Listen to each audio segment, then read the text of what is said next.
ಶ್ರೀಮದಾನಂದತೀರ್ಥ ಭಗವತ್ಪಾದಾಚಾರ್ಯ ಗುರುಭ್ಯೋ ನಮಃ. ನಾರಾಯಣಂ ಸುರಗುರುಂ ಜಗದೇಕನಾಥಂ ಭಕ್ತಪ್ರಿಯಂ ಸಕಲಲೋಕನಮಸ್ಕೃತಂ ಚ ತ್ರೈಗುಣ್ಯವರ್ಜಿತಮಜಂ ವಿಭುಮಾದ್ಯಮೀಶಂ ವಂದೇ ಭವಗ್ನಮಮರಾಸುರಸಿದ್ಧವಂದ್ಯಂ.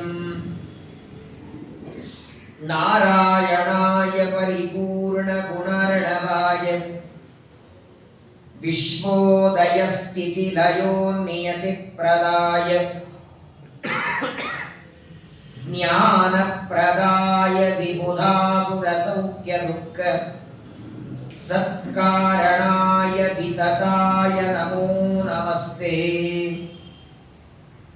ನಾರಾಯಣಂ ನಮಸ್ಕೃತ್ಯ ನರಂ ಚೈವ ನರೋತ್ತಮಂ ದೇವೀಂ ಸರಸ್ವತೀಂ ವ್ಯಾಸಂ ತತೋ ಜಯಮುದೀರಯೇ. ಕೃಷ್ಣದ್ವೈಪಾಯನಂ ವ್ಯಾಸಂ ವಿದ್ಧಿ ನಾರಾಯಣಂ ಪ್ರಭುಂ ಕೋ ಹ್ಯನ್ಯಃ ಪುಂಡರೀಕಾಕ್ಷಾತ್ ಮಹಾಭಾರತಕೃತ್ ಭವೇತ್. ಮಹತ್ವಾತ್ ಭಾರವತ್ವಾಚ್ಚ ಮಹಾಭಾರತಮುಚ್ಯತೆ. ನಿರುಕ್ತಮಸ್ಯ ಯೋ ವೇದ ಸರ್ವಪಾಪೈ ಪ್ರಮುಚ್ಯತೆ. ಯೋ ವಿಪ್ರಲಂಬಮ ವಿಪರೀತಮತಿ ಪ್ರಭೂತಾನ್ ವಾದಾನ್ ನಿರಸ್ಯ ಕೃತವಾನ್ ಭುವಿ ತತ್ವವಾದಂ ಸರ್ವೇಶ್ವರೋ ಹರಿರಿತಿ ಪ್ರತಿಪಾದಯಂತಂ ಆನಂದತೀರ್ಥಮುನಿವರ್ಯಮಹಂ ನಮಾಮಿ. ನಮೋऽस्तु ತಾತ್ವಿಕಾ ದೇವಾಃ ವಿಷ್ಣುಭಕ್ತಿಪರಾಯಣಾಃ ಧರ್ಮಮಾರ್ಗೇ ಪ್ರೇರಯಂತೋ ಭವಂತಃ ಸರ್ವದೇವೈಃ. ಆಪಾದಮೌಲಿಪರ್ಯಂತಂ ಗುರೂಣಾಮಾಕೃತಿಂ ಸ್ಮರೇತ್ ತೇನ ವಿಘ್ನಾಃ ಪ್ರಣಶ್ಯಂತಿ ಸಿದ್ಧ್ಯಂತಿ ಚ ಮನೋರಥಾಃ. ಶ್ರೀ ಗುರುಭ್ಯೋ ನಮಃ. ಬ್ರೂಹಿ ತತ್ಕಾರಣಂ ಯೇನ ಬ್ರಹ್ಮನ್ ಜಾತಾ ತಪಸ್ವಿನಿ ಸುತಾ ಮಮಾಧ್ವರೇ ಕೃಷ್ಣಾ ಸರ್ವವೇದವಿದಾಂಬರ. ಸ್ವಸ್ತ್ಯಸ್ತು ಸತಾಂ ಅಶೇಷ ಸನ್ಮಂಗಲಾನಿ ಭವಂತು. ಶ್ಲೋಕೈಕಶ್ರವಣ ಪಠನ ಮಾತ್ರೇಣ ಕಥಾವಸ್ತುಶ್ಚ ಶ್ರೋತॄಣಾಂ ನಿಖಿಲ ಕಲಿಕತಕಲ್ಮಷಾಪನೂತನ ಪಟುತರೆ ಮೋಕ್ಷಾದ್ಯಖಿಲ ಪುರುಷಾರ್ಥ ಸಾಧನೀಭೂತೆ. ಶ್ರೀಮನ್ಮಹಾಭಾರತೆ ಯತ್ಕಿಂಚಿತ್ ಪೂರ್ವೋಕ್ತ ಪ್ರಮೇಯಾನುವಾದಃ. ಹರಿ ಓಂ ಹರಿ ಓಂ ಹರಿ ಓಂ. ಶ್ರೀ ಗುರುಭ್ಯೋ ನಮಃ. ಪರೀಕ್ಷಿತ ರಾಜರ ಮಕ್ಕಳಾದ ಜನಮೇಜಯ ಜ್ಞಾನಿಗಳಾದ ವೈಶಂಪಾಯನರಿಂದ ಶ್ರೀಮನ್ ಮಹಾಭಾರತದ ಶ್ರವಣವನ್ನು ಮಾಡ್ತಾ ಇದ್ದಾನೆ. ಪಾಂಡವರ ಒಂದು ವಿವಾಹದ ಕಥೆಯನ್ನ ಜ್ಞಾನಿಗಳು ನಿರೂಪಣೆ ಮಾಡ್ತಾ ಇದ್ದಾರೆ. 5 ಜನ ಪಾಂಡವರು ಬ್ರಾಹ್ಮಣ ವೇಷದಿಂದ ಪಾಂಚಾಲ ನಗರಕ್ಕೆ ಬಂದಿದ್ದಾರೆ. ದ್ರುಪದನ ಮಗಳಾದ ದ್ರೌಪದಿಯ ಸ್ವಯಂವರ. ಎಲ್ಲ ರಾಜಕುಮಾರರು ಅಲ್ಲಿ ಬಂದಿದ್ದಾರೆ. ಮತ್ಸ್ಯಯಂತ್ರವನ್ನು ಭೇದ ಮಾಡಲಿಕ್ಕೆ ಎಲ್ಲ ರಾಜರು ಪ್ರಯತ್ನ ಮಾಡಿದರೂ ಆಗಲಿಲ್ಲ. ಮೊದಲು ಶಿಶುಪಾಲ ಬರ್ತಾನೆ. ಮತ್ಸ್ಯ ದೇಶದ ಮದ್ರ ರಾಜ ಜರಾಸಂಧ, ಕರ್ಣ ಇವರೆಲ್ಲರೂ ಸೋತು ಹೋದ ಮೇಲೆ ಅರ್ಜುನ ತಾನು ಬಂದು ಅನಾಯಾಸವಾಗಿ ಶಿವಧನುಸ್ಸನ್ನ ಎತ್ತಿ ಆ ಮತ್ಸ್ಯಯಂತ್ರವನ್ನು ಭೇದ ಮಾಡ್ತಾನೆ. ಅಲ್ಲಿ ಒಳಗಿನಿಂದ ದ್ರೌಪದಿ ಕೈಯಲ್ಲಿ ಮಾಲೆಯನ್ನು ಹಿಡ್ಕೊಂಡು ಬರ್ತಾಳೆ. ಅರ್ಜುನನ ಕೊಳ್ಳೆಗೆ ದ್ರೌಪದಿ ಮಾಲೆ ಹಾಕಬೇಕು. ದ್ರುಪದ ರಾಜನಿಗೆ ಸ್ವಲ್ಪ ಸಂದೇಹ ಬಂತು, ಯಾರಿರಬಹುದು ಇವನು? ಇಷ್ಟೆಲ್ಲ ರಾಜಾನುರಾಜರಿಂದಲೂ ಮುರಿಯಲು ಅಸಾಧ್ಯವಾದ ಸಾಕ್ಷಾತ್ ಜರಾಸಂಧ, ಕರ್ಣ ಇವರೆಲ್ಲರೂ ಪ್ರಯತ್ನ ಮಾಡಿದರೂ ಮುರಿದೇ ಇದ್ದ ಒಂದು ಧನುಸ್ಸನ್ನು ಒಬ್ಬ ಬ್ರಾಹ್ಮಣ ಹೇಗೆ ಮುರಿದ? ಸ್ವಲ್ಪ ಒಳಗೆ ಸಂದೇಹ ಆದರೂ ದ್ರೌಪದಿ ಅರ್ಜುನನ ಕೊರಳಿಗೆ ಮಾಲೆ ಹಾಕ್ತಾಳೆ. ಎಲ್ಲರನ್ನು ಒಳ ಕರೀತಾನೆ. ದೃಷ್ಟದ್ಯುಮ್ನ 5 ಜನ ಪಾಂಡವರನ್ನ ಒಳಗೆ ಕರೆದು ಎಲ್ಲರೂ ಕೂತು ಮಾತಾಡುವಾಗ ದ್ರುಪದ ರಾಜ ನಮಸ್ಕಾರ ಮಾಡಿ ಕೇಳುತ್ತಾನೆ, ನೀವು ಯಾರು ಹೇಳಿ? ನೀವು ಬ್ರಾಹ್ಮಣರಂತೂ ಅಲ್ಲ. ಇಷ್ಟು ಶಕ್ತಿ ಸಾಮರ್ಥ್ಯ ಬ್ರಾಹ್ಮಣರಿಗೆ ಇರೋದಿಲ್ಲ. ಜಪ ಮಾಡ್ತಾರೆ, ಬೇಕಾದಷ್ಟು ತಪಸ್ಸು ಮಾಡ್ತಾರೆ, 2 ಏಕಾದಶಿ ಬಂದ್ರು ಮಾಡ್ತಾರೆ, ಕೃಷ್ಣಾಷ್ಟಮಿ ಮಾರನೇ ದಿನ ಪಾಲನೆ ಬಂದ್ರು ಮಾಡ್ತಾರೆ. ಬಿಲ್ಲಿ ಎತ್ತೋದು ಇಳಿಸೋದೆಲ್ಲ ಬ್ರಾಹ್ಮಣರ ಕೆಲಸ ಅಲ್ಲ. ನಿಜವಾಗಿ ನೀವು ಯಾರು ಹೇಳಿ ಅಂದಾಗ ಧರ್ಮರಾಜ ತನ್ನ ಪರಿಚಯವನ್ನು ಹೇಳಿಕೊಡ್ತಾನೆ. ನಾವೆಲ್ಲರೂ ಪಾಂಡವರು, ನಾವು ಅರಿಗಿನ ಮನೆಯಲ್ಲಿ ದಹನ ಆಗಲಿಲ್ಲ, ನಾವ್ಯಾರೂ ಸುಡಲಿಲ್ಲ. ಕೃಷ್ಣನ ದಯ, ನಮ್ಮ ಕಕ್ಕ ವಿದುರ ತೋರಿಸಿದ ಮಾರ್ಗದಿಂದ ಬಂದಿದ್ದೇವೆ ಅಂದ ಕ್ಷಣ ಆನಂದ ಆಯಿತು. ತಾನು ಇಚ್ಛೆ ಪಟ್ಟಂತೆ ಅರ್ಜುನನಿಗೆ ಕನ್ಯಾದಾನ ಮಾಡುವ ಸಂಕಲ್ಪ ದ್ರುಪದ ಮಾಡಿದ್ದ. ಆದರೆ ಗೊಂದಲ ಏನಾಯಿತು ಅಂದ್ರೆ, ಧರ್ಮರಾಜ ಅವನ ಜೊತೆ ಮಾತಾಡುವಾಗ ನಾವು 5 ಇವರನ್ನು ಮದುವೆ ಆಗ್ತೇವೆ ಅಂತಾರೆ. 5 ಜನರು ಮದುವೆ ಆಗ್ತಾರೆ ಅಂದಾಗ ದ್ರುಪದನಿಗೆ ಸ್ವಲ್ಪ ಸಂದೇಹ ಬಂತು, ಅಸಂತೋಷ ಆಯಿತು ಮನಸ್ಸಿಗೆ. ಒಪ್ಪಲಿಲ್ಲ ಅವನು. 5 ಜನರಲ್ಲಿ ಯಾರಾದರೂ ವಿವಾಹ ಮಾಡ್ಕೊಳ್ಳಿ, ಅದು ಪಾಂಡವರಿಗೆ ನಾನು ಕೊಟ್ಟಂತೆ ಆಗತ್ತೆ. ಒಬ್ಬ ಕನ್ಯೆಗೆ 5 ಜನ ಗಂಡಂದ್ರೆ ಹೇಗೆ ಅಂತ ದ್ರುಪದ ಮನಸ್ಸಿನಲ್ಲಿ ಸಂದೇಹ ಪಡುವಾಗ ಅನಂತ ಗುಣಪೂರ್ಣರಾದ ವೇದವ್ಯಾಸ ದೇವರು ಅಲ್ಲಿಗೆ ಬರ್ತಾರೆ. ವೇದವ್ಯಾಸರು ಬಂದು ಏಕಾಂತದಲ್ಲಿ ದ್ರುಪದನಿಗೆ ಅನೇಕ ಮಾತುಗಳನ್ನ ಹೇಳುತ್ತಾರೆ. ಈ 5 ಜನ ಪಾಂಡವರು ಯಾರು? ದ್ರೌಪದಿ ಯಾರು? ದ್ರೌಪದಿಯ ಶರೀರದೊಳಗೆ ಯಾರ್ಯಾರಿದ್ದಾರೆ? ಯಾಕೆ ಇವರು 5 ಜನ ದ್ರೌಪದಿಯನ್ನು ವಿವಾಹ ಮಾಡಿಕೊಳ್ಳಬೇಕು? ಆ ಎಲ್ಲ ವೃತ್ತಾಂತವನ್ನ ವೇದವ್ಯಾಸ ದೇವರು ದಿವ್ಯೌಹ್ಯ ದರ್ಶನವಿದಂ ತವದತ್ತ ಮಧ್ಯೆ, ದಿವ್ಯ ದರ್ಶನವನ್ನ ಕೊಟ್ಟಂತೆ ದ್ರುಪದನಿಗೆ. ಏನ್ ದಿವ್ಯ ದರ್ಶನ? ಈ 5 ಜನ ಪಾಂಡವರು ತಮ್ಮ ಮೂಲ ರೂಪದಲ್ಲಿ ತಮ್ಮ ತಮ್ಮ ಹೆಂಡತಿಯ ಜೊತೆಗೆ ಇರೋ, ಯಮದೇವರು ಶ್ಯಾಮಲಾದೇವಿಯ ಜೊತೆಗೆ, ಇಂದ್ರದೇವರು ಶಚಿದೇವಿಯ ಜೊತೆಗೆ, ವಾಯುದೇವರು ಭಾರತೀ ದೇವಿಯ ಜೊತೆಗೆ, ಅಶ್ವಿನಿ ದೇವತೆಗಳು ಉಷಾದೇವಿಯ ಜೊತೆಗೆ 5 ಜನರು ತಮ್ಮ ತಮ್ಮ ಪತಿಗಳ ಜೊತೆಗೆ ಇದ್ದದ್ದು. ಇವರ 5 ಜನರ ಜೊತೆಗೆ ತನ್ನ ಮಗಳಲ್ಲಿ ಇದ್ದದ್ದು. ಅದನ್ನು ದ್ರುಪದ ನೋಡಿ, ಆದರೆ ವ್ಯಾಸರು ಒತ್ತಾಯ ಮಾಡಲಿಲ್ಲ, ನೋಡುವಂತ ತೋರಿಸಿದರು. ಇಚ್ಛೆ ಇದ್ರೆ ಮದುವೆ ಮಾಡುವುದು. ಆದರೆ ಮಹಾಭಾರತದಲ್ಲಿ ದ್ರೌಪದಿಯ ವಿಷಯಗಳು ಸ್ವಲ್ಪ ಸ್ಪಷ್ಟವಾಗಿ ನಮಗೆ ಗೊತ್ತಾಗಲ್ಲ. ಶ್ರೀಮದ್ ಆನಂದ ತೀರ್ಥ ಭಗವತ್ಪಾದಾಚಾರ್ಯರು ತಾತ್ಪರ್ಯ ನಿರ್ಣಯದ 18ನೇ ಅಧ್ಯಾಯದಲ್ಲಿ ದ್ರೌಪದಿಯ ಬಗ್ಗೆ ಅದ್ಭುತವಾದ ವಿವರಣೆ ಕೊಡುತ್ತಾರೆ. ಇವತ್ತು ಮಹಾಭಾರತ ಪಾತ್ರದೊಳಗೆ ನೋಡಿ, ಸ್ತ್ರೀಯರ ಪಾತ್ರದೊಳಗೆ ಅಗ್ರೇಸರ ದ್ರೌಪದಿ. ರಾಮಾಯಣದಲ್ಲಿ ಸೀತೆ ಬರ್ತಾಳೆ, ಮಹಾಭಾರತದಲ್ಲಿ ಅಹಲ್ಯ ಪಾತ್ರ ಇದೆ, ದ್ರೌಪದಿಯ ಪಾತ್ರ, ಸತ್ಯಭಾಮಾದೇವಿಯ ಪಾತ್ರ. ಪುರುಷರಿಗೆ ವೇದಾಧಿಕಾರ ಇರ್ತದೆ, ಪುರುಷರಿಗೆ ಗಾಯತ್ರಿ ಮಂತ್ರದ ಜಪ ಇರ್ತದೆ, ಬೇರೆ ಬೇರೆ ಮಂತ್ರಗಳ ಜಪ ಮಾಡಿ ಸಿದ್ಧಿ ಪಡಿತಾರೆ. ಆದರೆ ವೇದವನ್ನ ಓದಿ ಪಡಿಬೇಕಾದ ಎಲ್ಲ ವಿದ್ಯೆಗಳು, ಎಲ್ಲ ಸಿದ್ಧಿಗಳು ದ್ರೌಪದಿಗೆ ಇದ್ದು. ದ್ರೌಪದಿಯ ಶರೀರದೊಳಗೆ 32 ಲಕ್ಷಣಗಳಿತ್ತು ಅಂತ ಮಹಾಭಾರತ ಹೇಳ್ತದೆ. ಸಾಕ್ಷಾತ್ ವಾಯುದೇವರ ಮಡದಿ ಭಾರತೀ ದೇವಿ. 1-2 ಮಾತುಗಳು ದ್ರೌಪದಿಯ ಬಗ್ಗೆ ತಿಳಿಬೇಕು. ಸ್ವಲ್ಪ ಗೊಂದಲ ಇದೆ.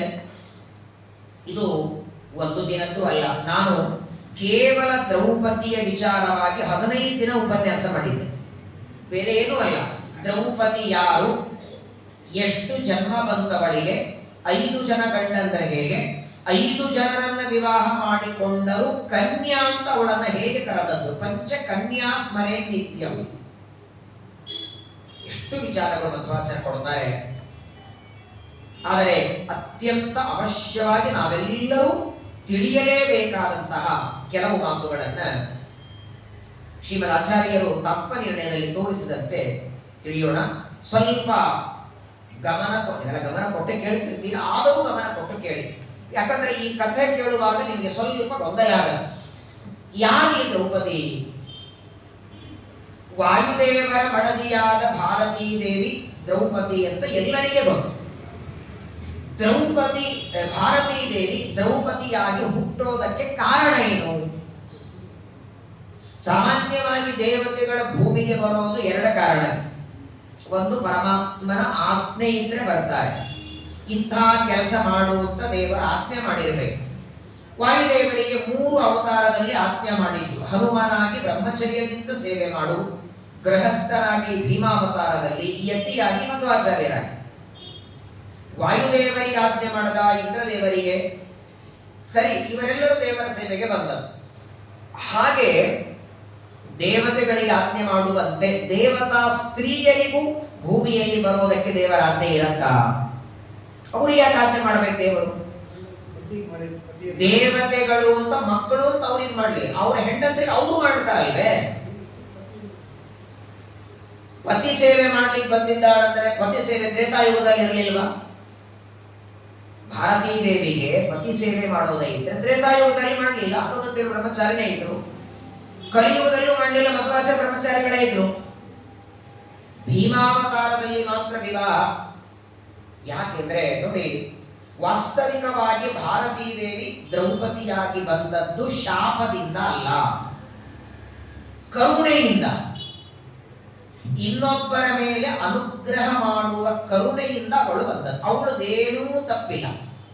ಈ ಕಥೆ ನೀವು ಕೇಳ್ತಿದ್ರೆ ಇವತ್ತು 90% ಅನೇಕರು ತಪ್ಪಿರ್ಕೊಂಡಿದ್ದಾರೆ.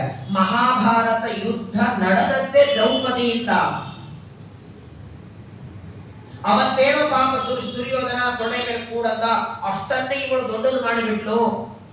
ಅದಕ್ಕೆ ಭೀಮನಿಗೆ ಕೋಪ ಬಂತು, ಯುದ್ಧ ನಡೀತು. ಅಲ್ಲ, ಹೆಣ್ಮಕ್ಕಳಲ್ಲಿ ಸ್ವಲ್ಪ ಕ್ಷಮಾಗುಣ ಇರಬೇಕಲ್ಲ. ಅವತ್ತೇನಾದ್ರೂ ದ್ರೌಪದಿ ಸ್ವಲ್ಪ ಸಹನ ಮಾಡ್ಕೊಂಡಿದ್ರೆ ಏನೋ ಅಂದಿರ್ತಾರೆ, ತೊಡೆ ಮೇಲೆ ಕೂಡು ಅಂತ. ಹಿಂಗಂತಾರೆ ಇವತ್ತು ಅನೇಕರು. ನಿಜವಾಗಿ ಮಹಾಭಾರತ ಯುದ್ಧ ನಡೆದದ್ದು ದ್ರೌಪದಿಯನ್ನ ಕೆಣಕಿದ್ದಕ್ಕಾಗಲಿ ಅಥವಾ ದ್ರೌಪದಿ ಭೂಮಿಗಾಗಲಿ ಯಾಕೆ ಬಂದವಳು? ಭಾರತೀ ದೇವಿ ದ್ವಾಪರ ಯುಗದಲ್ಲಿ ಅವತಾರ ಮಾಡಿ ದ್ರೌಪದಿಯಾಗಿ ಬರುವ ಅವಶ್ಯಕತೆ ಏನಿತ್ತು? ಅದನ್ನ ಸ್ವಲ್ಪ ಶ್ರೀಮದಾಚಾರ್ಯರು ವಿವರಣೆಯನ್ನು ಕೊಡ್ತಾರೆ. ಧರ್ಮೋ ಗುರುತ್ತಮಾನಂತು ಸ್ಮೃತ್ವೈವ ಅಂಧಂತಮೋ ರಜೆ. ಆಚಾರ್ಯ ಮೊದಲು ಹೇಳ್ತಾರೆ, ದೇವತೆಗಳ ಬಗ್ಗೆ ಸ್ವಲ್ಪ ತಪ್ಪು ಕಲ್ಪನೆ ಬಂದ್ರು ಅಂಧಂತಮಸ್ಸು ಗ್ಯಾರಂಟಿ. ಅದರಲ್ಲೂ ಬರೀ ದೇವತೆ ಅಲ್ಲ, ಇವಳು ದೇವತೋತ್ತಮ. ಒಂದು ವಿಶಿಷ್ಟವಾದಂತಹ ಕಥೆಯನ್ನ ಹೇಳ್ತಾರೆ. ಒಂದ್ಸಲ ಏನಾಯಿತು, ಬ್ರಹ್ಮದೇವರ ಒಂದು ಸಭೆಯೊಳಗೆ ಬ್ರಹ್ಮದೇವರು ಧ್ಯಾನ ಮಾಡ್ತಾ ಕೂತಿದ್ದಾರೆ. ಕಣ್ಣು ಮುಚ್ಚಿ ಪರಮಾತ್ಮನ ಚಿಂತನ ಮಾಡ್ತಾ ಜಪ ಮಾಡ್ತಾ ಕೂತಿದ್ದಾರೆ. ಆ ಸಂದರ್ಭದಲ್ಲಿ ಯಮದೇವರ ಹೆಂಡತಿ ಶ್ಯಾಮಲ, ಇಂದ್ರದೇವರ ಹೆಂಡತಿ ಶಚಿ, ರುದ್ರದೇವರ ಹೆಂಡತಿ ಪಾರ್ವತಿ, ಹಾಗೆ ಅಶ್ವಿನಿ ದೇವತೆಗಳ ಹೆಂಡತಿ ಉಷಾ, ಈ 4 ಜನ ಒಂದೇ ಕಡೆ ಸೇರಿದರು. ಅವರು 4 ಜನ ಮಾತಾಡ್ತಾರೆ, ತಮ್ಮಲ್ಲಿ ಮಾತಾಡ್ಕೋತಿದ್ದಾರೆ. ಬ್ರಹ್ಮದೇವರು ಜಪ ಮಾಡ್ತಾ ಕೂತಿದ್ದಾರೆ, ಏಕಾಂತದಲ್ಲಿ ಕೂತಿದ್ದಾರೆ, ಕಣ್ಣು ಮುಚ್ಕೊಂಡು ಕೂತಿದ್ದಾರೆ. ಒಂದು ಕೆಲಸ ಮಾಡೋಣ, ಬ್ರಹ್ಮದೇವರ ಆ ಏಕಾಂತತೆ ಎಷ್ಟಿದೆ ಅಂತ ಪರೀಕ್ಷೆ ಮಾಡೋಣ. ಕಣ್ಣು ಮುಚ್ಚಿರೋದು ಎರಡು ಕಾರಣಕ್ಕೆ ಮುಚ್ಚಿರ್ತಾರೆ. ಕೆಲವರು ಮುಚ್ಕೊಂಡು ಕೂತಿರ್ತಾರೆ, ಓಡಾಡೋದೆಲ್ಲ ಗೊತ್ತಾಗ್ತಿರ್ತವ್ರಿ.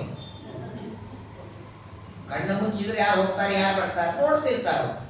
ನಾಟಕಕ್ಕಾಗಿ ಇವರು ಕಣ್ಣು ಮುಚ್ಚಿ ಜಪ ಮಾಡ್ತಿದ್ದಾರೋ ನಿಜವಾಗಿ ಭಗವಂತನ ಧ್ಯಾನದಲ್ಲಿದ್ದಾರೋ ಅಂತ ಪರೀಕ್ಷೆ ಮಾಡುವ ಬುದ್ಧಿ ಬಂತು. ಯಾರಿಗೆ? ಸಾಮಾನ್ಯರಲ್ಲ. ಅದು ಯಾಕೆ ಹೇಳ್ತಿದ್ದೀರಂದ್ರೆ ಪ್ರಾರಬ್ಧ ಕರ್ಮ ದೇವತೆಗಳಿಗೂ ಉಂಟು. ಶ್ರೀಮದಾಚಾರ್ಯರು ಬ್ರಹ್ಮಸೂತ್ರ ಭಾಷ್ಯದಲ್ಲಿ ಹೇಳ್ತಾರೆ, ಸಂಚಿತ ಆಗಾಮಿ ಪ್ರಾರಬ್ಧ 3 ಕರ್ಮಗಳಲ್ಲಿ ಪ್ರಾರಬ್ಧದ ಭೋಗ ಅಪರೋಕ್ಷ ಜ್ಞಾನಿಗಳಿಗೂ ಉಂಟು ಅಂತ ಆಚಾರ್ಯರು. ನೋಡಿ, ಅಪರೋಕ್ಷ ಜ್ಞಾನವಾದರೆ ಮೋಕ್ಷ ನಿಶ್ಚಿತ, ಅದರಲ್ಲಿ ಗೊಂದಲ ಇಲ್ಲ. ಅಪರೋಕ್ಷ ಜ್ಞಾನವಾದರೆ ಮೋಕ್ಷ ಗ್ಯಾರಂಟಿ. ಆದರೆ ಅಪರೋಕ್ಷ ಜ್ಞಾನದ ಅನಂತರದಲ್ಲೇನೆ ಮೋಕ್ಷ ಆಗತ್ತೆ ಅಂತಿಲ್ಲ. ವೈಶಾಖ ಮಾಸದಲ್ಲಿ ಅಪರೋಕ್ಷ ಜ್ಞಾನ ಆಗಿದೆ ಅಂದ್ರೆ ನೆಕ್ಸ್ಟ್ ಜ್ಯೇಷ್ಠ ಮಾಸದಲ್ಲೇ ಮೋಕ್ಷ ಆಗಲಿ ಅಂದ್ರೆ ಇಲ್ಲ. ಪ್ರಾರಬ್ಧ ಉಳಿದಿದ್ರೆ ಭೋಗ ಮಾಡಬೇಕು. ಅಪರೋಕ್ಷ ಜ್ಞಾನಿಗಳಾದಂತಹ ಸೌಭರಿಗಳಿಗೆ ಪ್ರಾರಬ್ಧ ಇತ್ತು, 50 ವಿವಾಹ ಮಾಡಿಕೊಂಡ್ರು. ಅಪರೋಕ್ಷ ಜ್ಞಾನಿಗಳಾದಂತಹ ಜಡಭಕ್ತರಿಗೆ ಪ್ರಾರಬ್ಧ ಇತ್ತು, ಹುಚ್ಚನಂತೆ ಓಡಾಡಿದರು, ಜಿಂಕೆ ಶರೀರ ಬಂತು, ಇದೆಲ್ಲ ಪ್ರಾರಬ್ಧನೇ. ಇವರ ಬುದ್ಧಿ ನೋಡಿ, ಸಾಮಾನ್ಯರೆಲ್ಲ ಇವರು ದೇವತಾ ಸ್ತ್ರೀಯರು.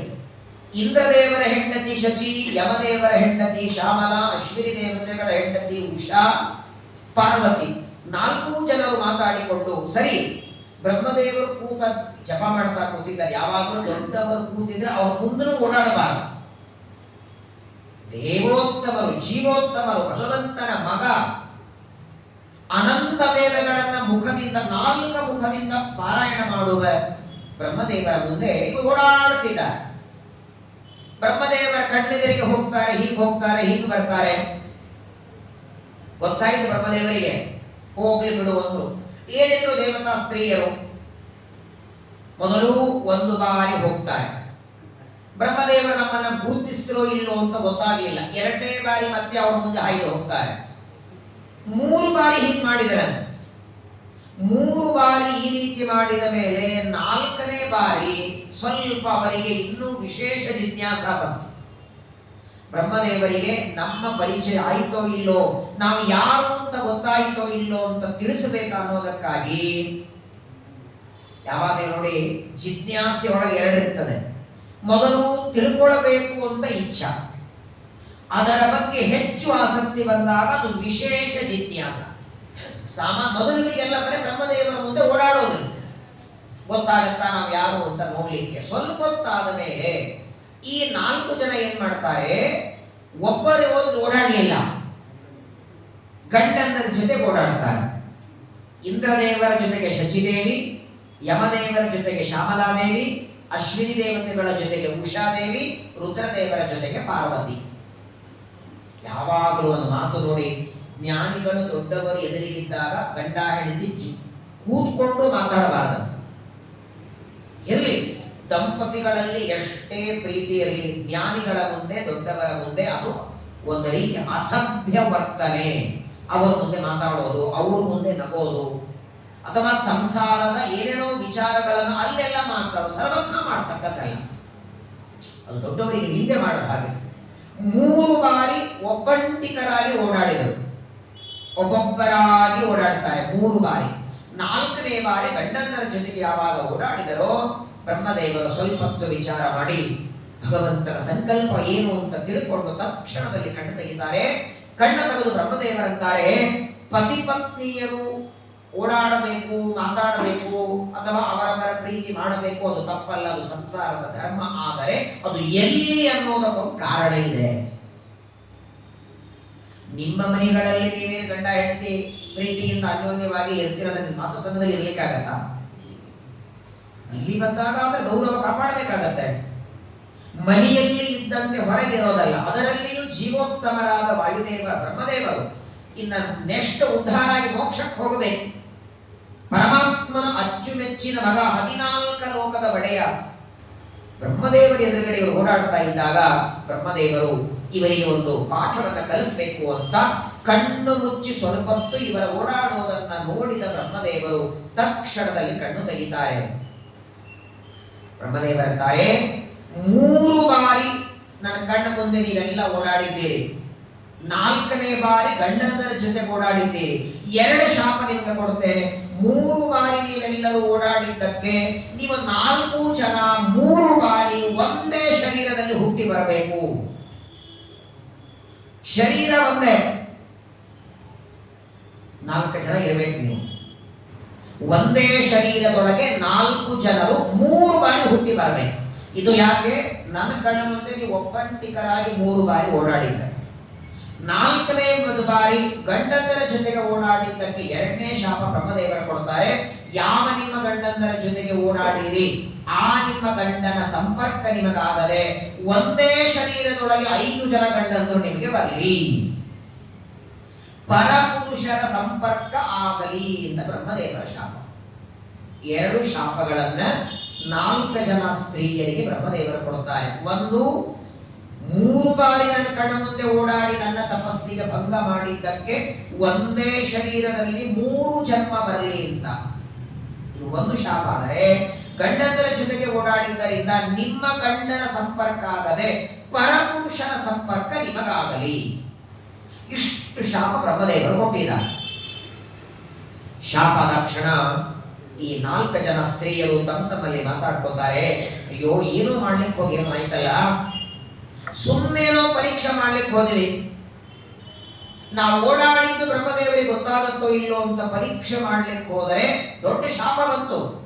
ಮೊದಲನೇ ಶಾಪ ಪರವಾಗಿಲ್ಲ, ಒಂದೇ ಶರೀರದಲ್ಲಿ ನಾವು 4 ಜನ ಇರಬೇಕು ಅಂತ ಶಾಪ ಕೊಟ್ಟದ್ದೇನೋ ಸರಿ.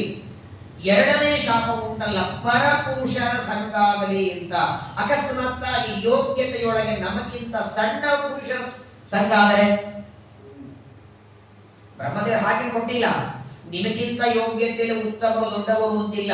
ಯಾರೋ ಒಬ್ಬ ಸಣ್ಣ ದೇವತೆ ಜೊತೆಗೆ ಮದುವೆ ಮಾಡಿಕೊಳ್ಳೋ ಪ್ರಸಂಗ ಬಂದ್ರೆ ಏನ್ ಮಾಡ್ಬೇಕು? ವಾಸ್ತವಿಕ ದೇವತೆಗಳು, ದೇವತಾ ಸ್ತ್ರೀಯರು, ನಿಯತ ಪತಿ ಪತ್ನಿಯರು, ವ್ಯತ್ಯಾಸ ಆಗೋದಿಲ್ಲ. ಆದರೆ ಶಾಪ ಇದ್ರೆ ಆಗತ್ತೆ ಅನಿವಾರ್ಯವಾಗಿ. ನೋಡಿ, ಭಾಗವತ ದಶಮಸ್ಕಂದದಲ್ಲಿ ಮನ್ಮಥನ ಕಾಮನ ಹೆಂಡತಿಯಾದ ರತಿದೇವಿ ಕುಬೇರನ ಶಾಪದಿಂದ ಶಂಭರಾಸುರನ ಮನೆಯಲ್ಲಿದ್ದವಳು ದಾಸಿಯಾಗಿ. ಜ್ಞಾನಿಗಳು ದೊಡ್ಡವರು ಶಾಪ ಕೊಟ್ರೆ ಅವರಿಗಿಂತಲೂ ಸಣ್ಣ ದೇವತೆಗಳ ಸಂಗನೂ ಆಗುವ ಸಂಭವ ಇರುತ್ತದೆ. ಗಾಬರಿಯಾಗಿ ಬಿಟ್ಟಿದ್ದಾರೆ. 4 ಜನ ಸ್ತ್ರೀಯರು ಮಾತಾಡ್ಕೋತಾರೆ, ಈಗ ಭೂಮಿ ಮೇಲೆ ಹುಟ್ಟೋದಂತೂ ಗ್ಯಾರಂಟಿ ಆಯ್ತು. 3 ಜನ್ಮದಲ್ಲಿ ಒಂದೇ ಶರೀರದಲ್ಲಿ ಹುಟ್ಟುತ್ತೀವಿ, 4ನೇ ಜನ್ಮದಲ್ಲಿ ಪರಪುರುಷರ ಸಂಘ. ಏನ್ ಮಾಡೋದೀಗ? ಸ್ವಲ್ಪ ಹೊತ್ತು ವಿಚಾರ ಮಾಡಿ ಈ 4 ಜನ ಸ್ತ್ರೀಯರಂತಾರೆ, ಒಂದು ಕೆಲಸ ಮಾಡೋಣ, ಯಾರು ತಮ್ಮ ಗಂಡನನ್ನ ಬಿಟ್ಟು ಎಂದಿಗೂ ಇನ್ನೊಬ್ಬ ಪುರುಷನನ್ನ ಅಪೇಕ್ಷೆ ಪಡೋದಿಲ್ಲ ಅಂಥವ್ರು ಯಾರಿದ್ದಾರೆ ನೋಡಿದ್ರೆ ವಿಚಾರ ಮಾಡಿ. ಲಕ್ಷ್ಮೀದೇವಿ ನಾರಾಯಣ ಹೊರತಾಗಿ ಬೇರೆ ಯಾರನ್ನು ಅವಳು ಭಜನೆ ಮಾಡೋಳಲ್ಲ. ಲಕ್ಷ್ಮೀದೇವಿ ಬೇಡ. ಅದರ ನೆಕ್ಸ್ಟ್ ಬರೋದು ಭಾರತಿ ಸರಸ್ವತಿ ದೇವಿ. ಸರಸ್ವತಿಯನ್ನು ನಾವು ಬೇಡಲಿಕ್ಕಾಗಲ್ಲ, ಬ್ರಹ್ಮದೇವರಿಗೆ ಶಾಪ ಕೊಟ್ಟಿದ್ದಾರೆ. ಗಂಡ ಶಾಪ ಕೊಟ್ಟಾಗ ಹೆಂಡತಿ ಸಹಕಾರ ಮಾಡಲಿ. ಹಾಗಾದ್ರೆ ವಾಯುದೇವ ಹೆಂಡತಿ ಹತ್ರ ಹೋಗೋಣ. ಯಾವ ಕಾರಣಕ್ಕೂ ಭಾರತೀ ದೇವಿ ವಾಯುದೇವರನ್ನ ಬಿಟ್ಟು ಬೇರೆಯವರನ್ನ ಮುಟ್ಟಲ್ಲ ಅವಳು. ಒಂದು ವೇಳೆ ನಾವು 3 ಜನ್ಮದಲ್ಲಿ ಅಲ್ಲ 4 ಜನ್ಮದಲ್ಲಿಯೂ ಇವಳ ಶರೀರದಲ್ಲೇ ಪ್ರವೇಶ ಮಾಡಿ ಹುಟ್ಟಿದರೆ 3 ಜನ್ಮದಲ್ಲಿ ಒಂದೇ ಶರೀರದಲ್ಲಿ ಹುಟ್ಟೋದು ಅದು ಸರಿ. 4ನೇ ಜನ್ಮದಲ್ಲಿ ಪರಪುರುಷರ ಸಂಘ ಅಂದ್ರೆ ಆದರೂ ನಾವು ಭಾರತೀ ದೇವಿಯ ಶರೀರದಲ್ಲಿದ್ರೆ ಅವಳು ಏನಾದರೂ ವಾಯುದೇವರನ್ನೇ ಮದುವೆ ಆಗ್ತಾಳೆ. ವಾಯುದೇವರು ಭಾರತೀ ದೇವಿಗೆ ಮುಟ್ಟಿದರೆ ಒಳಗಿರುವ ನಮಗೆ ತಂದೆ ಮಗಳಿಗೆ ಮುಟ್ಟಿದಂತೆ. ತಂದೆಯ ಸ್ಪರ್ಶ ಮಗಳಿಗಾಗತ್ತೆ, ವಾಯುದೇವರ ಸ್ಪರ್ಶ ನಮಗೆಲ್ಲ ಆಗತ್ತೆ. ಅದು ಪರಪುರುಷರೂ ಆಗಲಿಲ್ಲ, ಅಕಸ್ಮಾತ್ ಸಂಘವಾದರೂ ವಾಯುದೇವರಂತಹ ದೊಡ್ಡ ಜೀವೋತ್ತಮರ ಸಂಘ ಆಗ್ತದೆ. ನಮ್ಮ ಪಾತಿವ್ರತ್ಯಕ್ಕೂ ಭಂಗ ಬರೋದಿಲ್ಲ, ನಾವು ಶಾಪದಂತೆ ಉಳಿಬಹುದು. ಇಷ್ಟು ನಿರ್ಧಾರ ಮಾಡಿಕೊಂಡು ಭಾರತೀ ದೇವಿ ಹತ್ರ ಬಂದರು. ಭಾರತೀ ದೇವಿಗೆ ಬಂದು ಶಾಪದ ವೃತ್ತಾಂತವೆಲ್ಲ ಹೇಳಿದರು.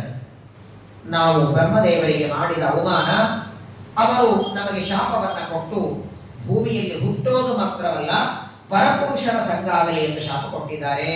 ಅದಕ್ಕೆ ನಮ್ಮ ಸಲುವಾಗಿ ನೀ ಭೂಮಿಗೆ ಬರಬೇಕು ಅಂತ ಬೇಡ್ಕೊಳ್ತಾರೆ. ಹೇಳಿದ್ದಾರೆ, ಹೇಳಿ, ನಮ್ಮ ಸಲುವಾಗಿ ನೀವು 4 ಸಲ ಮುಡಿ ಬರ್ರಿ ಅಂದ್ರೆ ನಮ್ಮ ಸಲುವಾಗಿ ಮುಳುಗಲ್ಲ ಹೋದರೆ. ನೋಡಿ, ಇನ್ನೊಬ್ಬರ ಸಲುವಾಗಿ ಬಹಳ ಆದ್ರೆ ಒಂದು 10 ಗಾಯತ್ರಿ ಜಪ ಮಾಡಬಹುದು. ಇನ್ನೊಬ್ಬರಿಗಾಗಿ ಬಾಳೆ ಅಂದ್ರೆ ಒಂದ್ಸಲ ಬಿಟ್ಟು ನಾವು ಪಾರಾಯಣ ಮಾಡಬಹುದು. ಕಠಿಣವಾದದ್ದು ಮಾಡ್ಲಿಕ್ಕೆ ಆಗಲ್ಲ. ನಿಮ್ ಸಲುವಾಗಿ ಒಂದು ಮನೆ ಕಟ್ಕೊಂಡ್ರೆ ನಮ್ ಸಲುವಾಗಿ ಒಂದು ಮನೆ ಕಟ್ಟ್ರಿ ಅಂದ್ರೆ ಅವ್ರ ಸಲ ಕಟ್ಟೋದ್ರಾಗೆ 60 ವರ್ಷ ಆಗಿರ್ತದೆ. ಬೇರೆಲ್ಲ ಶಾಪಾದದ್ದು ನಮಗೆ. ನಾವು ಭೂಮಿಯಲ್ಲಿ ಹುಟ್ಟೋದಕ್ಕೆ ನೀನು ನಮಗಾಗಿ 3 ಜನ್ಮ ಭೂಮಿಗೆ ಬಾ. ಆ 3 ಜನ್ಮದಲ್ಲಿಯೂ ನಾವು ನಿನ್ನ ಶರೀರದಲ್ಲಿ ಹುಟ್ಟಿ ಬರ್ತೇವೆ. 4ನೇ ಜನ್ಮದಲ್ಲಿಯೂ ನಾನು ನಿಮ್ಮ ಶರೀರದಲ್ಲಿ ಬರ್ತೇವೆ. ನಿನಗೆ ವಾಯುದೇವರ ಹೊರತಾಗಿ ಬೇರೆ ಪುರುಷರ ಸಂಘ ನಮಗೆ ಪಾತಿವ್ರತ್ಯ ಭಂಗ ಆಗೋದಿಲ್ಲ ಅಂದ್ರೆ ಆ 4 ಜನ ಸ್ತ್ರೀಯರ ಮೇಲೆ ಎಷ್ಟು ಕರುಣೆ ನೋಡಿ. ವಾಯುದೇವರ ಹೆಂಡತಿಯಲ್ವೇ. ಇದೇ ದ್ರೌಪದಿ ಅಶ್ವತ್ಥಾಮಾಚಾರ್ಯರ ಕೈಕಾಲಿಗೆ ಹಗ್ಗ ಕಟ್ಟಿ ಭೀಮಸೇನ ಕಾಲಿಗೆ ಹಾಕಿದರೆ ಮುಚ್ಚಕಾಮೀಶಃ ಬ್ರಾಹ್ಮಣೋನಿತರಾಂ ಗುರು ಬೇಡ ಅಂದಿದ್ಲು. ಬ್ರಾಹ್ಮಣರ ಬಗ್ಗೆ ಗೌರವ ವಿಶೇಷವಾಗಿ ಎಲ್ಲ ಪ್ರಜೆಗಳ ಮೇಲೆ ವಾಯುದೇವರ ನಂತರದಲ್ಲಿ ಅನುಗ್ರಹ ಮಾಡುವ ದೊಡ್ಡ ದೇವತೆ ಅಂದ್ರೆ ಭಾರತೀ ದೇವಿ. ಪರಮ ಪ್ರೀತಿ ಅವಳಿಗೆ. ವಿಚಾರ ಮಾಡಲಿಲ್ಲ ಅಂತಲ್ಲ, ಶಾಪ ಆಗುತ್ತಿಗೆ ನಾನು ಯಾಕೆ ಬರೆಯಲಿಲ್ಲ, ಆಯ್ತು ಅಂತ ಒಪ್ಕೊಂಡ್ಬಿಟ್ಲ. ನಿಮ್ ಸಲುವಾಗಿ ಅವಶ್ಯವಾಗಿ 4 ಬಾರಿ ನಾನು ಹುಟ್ಟೋದಕ್ಕೆ ಸಿದ್ಧಳಿದ್ದೇನೆ, 4 ಬಾರಿಯೂ ನೀವು ನನ್ನಲ್ಲಿ ಹುಟ್ಟಿ ಬನ್ನಿ. ಇದು ಶಾಪ ಆದದ್ದು ಯಾವಾಗ? ಕೃತಯುಗದ ಕೊನೆಯ ಭಾಗ. ಕೃತಯುಗದಲ್ಲಿ ಬ್ರಹ್ಮದೇವರ ಶಾಪ ಆದರೆ ನೆಕ್ಸ್ಟ್ ಜನ್ಮವೇ ತ್ರೇತಾಯುಗದಲ್ಲಿ. ತ್ರೇತಾಯುಗದಲ್ಲಿ ಭಾರತೀ ದೇವಿ ಒಬ್ಬ ಬ್ರಾಹ್ಮಣನ ಮಗಳಾಗಿ ಹುಟ್ಟಿ ಬರ್ತಾಳೆ, ವಿಪ್ರ ಕನ್ಯಾ. ಆ ಬ್ರಾಹ್ಮಣನ ಮಗಳಾಗ್ತಾಳೆ. ಅಲ್ಲಿ 4 ಜನ ಸ್ತ್ರೀಯರು ಭಾರತೀ ದೇವಿಯ ಶರೀರದಲ್ಲಿ. ಆದರೆ ಆ ಜನ್ಮದೊಳಗೆ ಮದುವೆ ಮಾಡ್ಕೊಳ್ಳಿಲ್ಲ. ಯಾಕಂದ್ರೆ ಭಾರತೀ ದೇವಿ ತ್ರೇತಾಯುಗದಲ್ಲಿ ವಿಪ್ರ ಕನ್ಯಾ ಅಂತ ಹುಟ್ಟಿ ಬಂದಾಗ ಇವರ ಮೂಲ ರೂಪದ ಗಂಡ ವಾಯುದೇವರು ಹನುಮಂತನಾಗಿದ್ದರು. ಅವರು ಬ್ರಹ್ಮಚಾರಿಗಳಾದದ್ದರಿಂದ ಮದುವೆ ಆಗಲಿಲ್ಲ. ತ್ರೇತಾಯುಗದಲ್ಲಿ ಭಾರತೀ ದೇವಿಗೆ ಮದುವೆ ಇಲ್ಲ. ಯಾಕಂದ್ರೆ ಬೇರೆ ಯಾರನ್ನು ವಿವಾಹ ಮಾಡ್ಕೊಳ್ಳೋ ಹಾಗಿಲ್ಲ. ಮೂಲ ರೂಪದ ಗಂಡ ವಾಯುದೇವರು, ಕೇಸರಿ ಅಂಜನಾ ದೇವಿಯ ಮಗ ಹನುಮಂತ, ಅವರು ಬ್ರಹ್ಮಚಾರಿ. ಹಾಗಾಗಿ ತ್ರೇತಾಯುಗದೊಳಗೆ ವಿಪ್ರ ಕನ್ಯಾ ಅಂತಾಗಿ ಆ ಜನ್ಮ ಹೋಯಿತು. ತಪಸ್ಸು ಮಾಡಿ ಮಾಡಿ 2ನೇ ಜನ್ಮ ದ್ವಾಪರ ಯುಗ. ದ್ವಾಪರ ಯುಗದೊಳಗೆ ಇವಳು 2ನೇ ಜನ್ಮ ತಾಳಿ ಬರ್ತಾಳೆ.